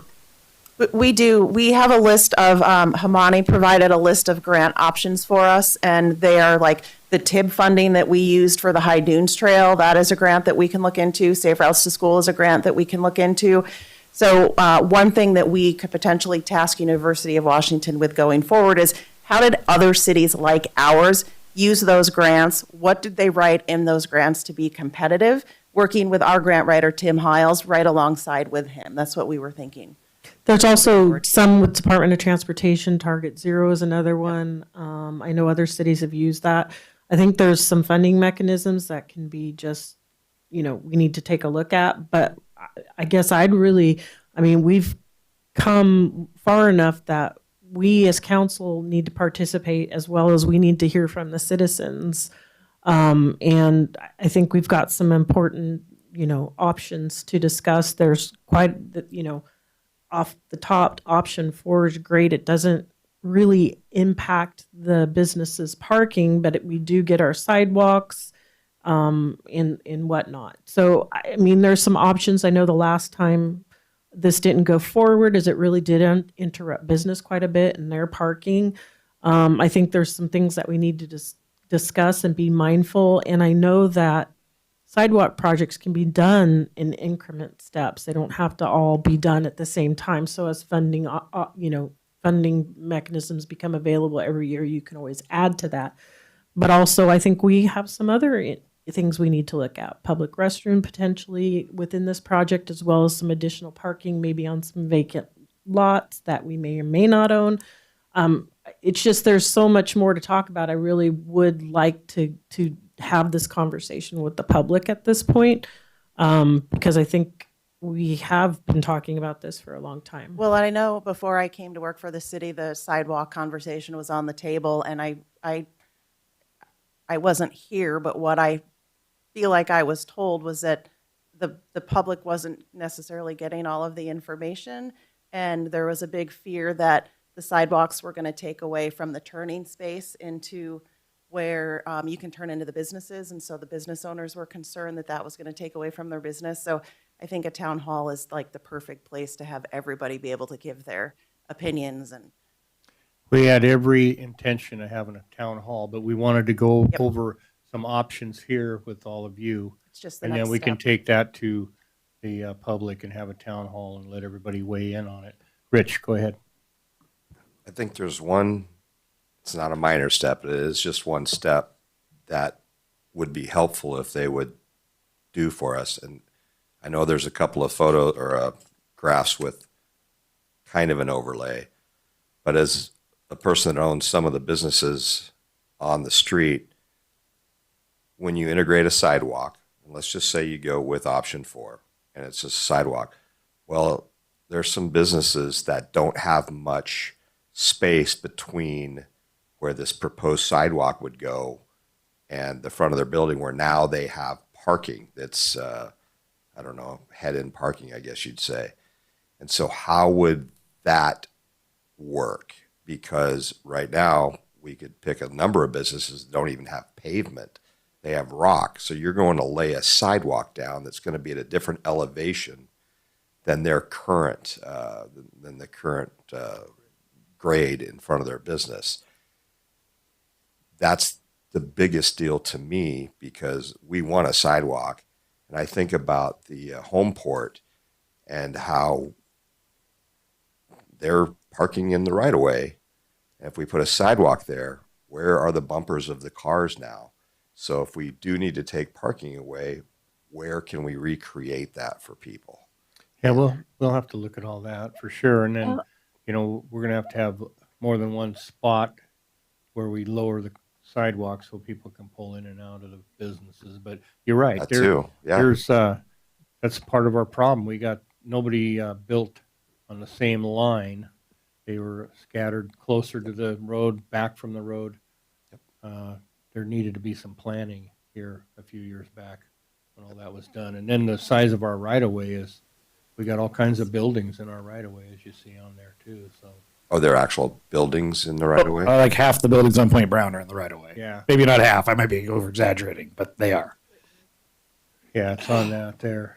So anyway, yeah, I agree. We'll have a town hall. We just wanted to bring this out for everybody to take a look at it and see if the council wanted to move forward. And I'm assuming everybody's in favor of moving forward on that. Thumbs up. Great. Iman, you had one final comment, question? Thank you. So, addressing the concern about the business entrances and the grading of the businesses, I would like to share my screen once more just to show my technical designs, how they're laid well, and including the sidewalks and how they would not be impacting the current businesses. Though these are just the initial thoughts, but I would like to share my techniques that I've involved with while taking the design considerations for these sidewalks. So yeah. I just have maybe, is this going to take a few minutes, or is this going to be really quick? Just a really quick. Okay, because I said this is perfect for the town hall if they haven't seen it. Exactly the kind of thing Yeah. that we want to show them. I know that council's been here for a long time tonight, so. Yeah. So is everybody able to see my screen here?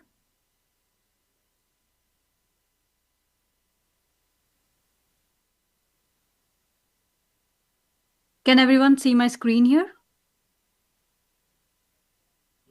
We do now. Yes. So this is the AutoCAD drawing I put up before getting up those 3D illustrations. So this area where you see my cursor moving, this is basically the entrance to the business, and this is a sidewalk area. And with the radii of turning radii of 8 feet wide, 8 feet around the corner, and this is a 22 feet wide entrance to every business that is being provided. And this is how the on-street parking would look like in the options. We go for the on-street parking additional. So this is the existing parking, and this is the additional parking that we are proposing for the businesses and the visitors to support. So this is like 20 feet wide from 20 feet away from the turning radii or the business entrance, and then 8 feet sliding as per Westdot design considerations.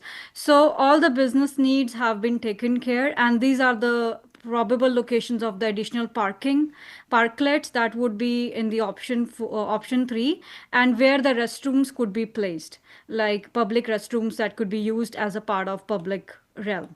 So yeah, so just a quick thing, like just addressing the concern that yes, the business entrances and the grading of the sidewalks and how they would be grading down and coming up, and that has always been taken consideration as part of design principles. That's the first more thumb rule that we would follow. Yeah, as a planner. Yeah. All right, thank you on that.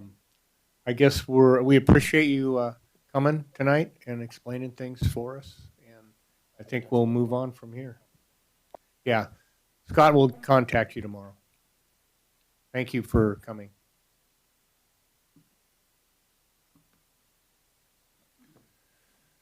All right, we have no executive session. Agenda review will be Friday, October 31st at 1 p.m. And we have council members Scott, Griebel, and Sires on that. So we'll go to good of the order, and we're going to start off with Denise. We've been here a long time, so I'll be quick. But I did want to follow up on something that Lisa Scott said earlier about council business being done, not just at the council meeting, but all during the week. There have been some comments online and some accusations that when we approve something unanimously, that means that we have not done our homework. So I can't speak for other council members, but I just want to mention that within the past 2 weeks, I've met with our mayor, our city administrator. We had the compensation meeting with Lisa and Tom in the past day. I have spoken with Councilmember Hartman. I have gotten questions answered from our city clerk and from our finance director. And in trying to make our meetings efficient, and I can't say brief tonight, but we really do our homework, and it is our responsibility not just to show up here, but to get our questions answered behind the scenes. All right, thanks. Tom?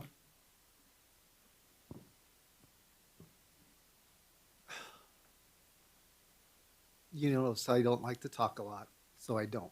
But we do meet, we talk, we try to get things, we get information, we look at what we need to vote on and bring to this, you know, basically make our job what you guys want us to do. So I work a full-time job. Sometimes I do miss things because of it. I wish I didn't. One of these days I'll retire and be full-time, but I'm not right now. So more important to me right now is a lot of people don't know where I used to work. That was San Bernardino County Sheriff's Office. And one of the deputies was murdered day before yesterday. And every time I see one of my old work partners die, it affects me. It's too much that's happened, but a little prayer for law enforcement by everybody would help, because it's continuing to get worse and not better. So just that. Thank you. All right, thanks. Lisa Griebel. Thank you, Mayor. I did want to mention that our next council meeting is not going to be on a Tuesday because that is Veterans Day. So I believe we're having it the day before, which is Monday, November the 10th. So just a reminder about that. And then we did mention we were going to have an ad hoc committee with the fire department to look at the sprinklers. So will our mayor be appointing that, or Lisa Scott and the mayor will ask for volunteers for the ad hoc committee? Yeah, Lisa will be putting that together. Thank you. Lisa Scott. I just want to give a big shout out to our public utility district and all of the work that they did to get power back on. That was a massive storm for us. Obviously not the biggest, but just really a shout out to our PUD. And again, a shout out to our public safety positions in the city. Recently needed, very thankful for the fire department and the ambulance and life flight and how important all of the public safety components are to our community. And so just really a big shout out and a thank you. All right, thanks. Ellison. Yeah, I want to kind of piggyback on what Denise said. There's a lot that we do that is not out for everybody to see. And we do have meetings and we do have conversations.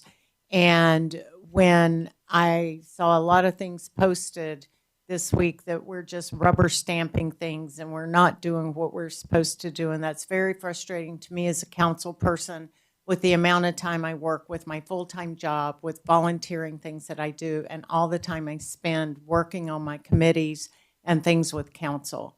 And so I hope that will stop. I doubt it, but I can hope. And on a happy note, everybody have a safe and fun Halloween and come up here to the convention center and bring the kids and have a great time. All right, thanks. Richard. There's been several comments already about how hard council works behind the scenes. And yes, that's absolutely true. One of the things that I talked about during the study session was marketing discussion. And in my mind, we have marketing for the city is very, very important. We have three options. The convention center has a website to market. The marketing coalition has a website to market. And a third, and I think more viable option, is that we hire a dedicated marketing consulting firm that has experience in city marketing. And does the council want to discuss that at some point? And maybe it would be on the next agenda, I would suggest, if the agenda committee thinks that a marketing discussion is warranted. I think marketing is important. We'll have that conversation at agenda setting. All right, thanks. Rich. I have nothing. Have a good evening. All right, can I get a adjourn? All right, we're adjourned.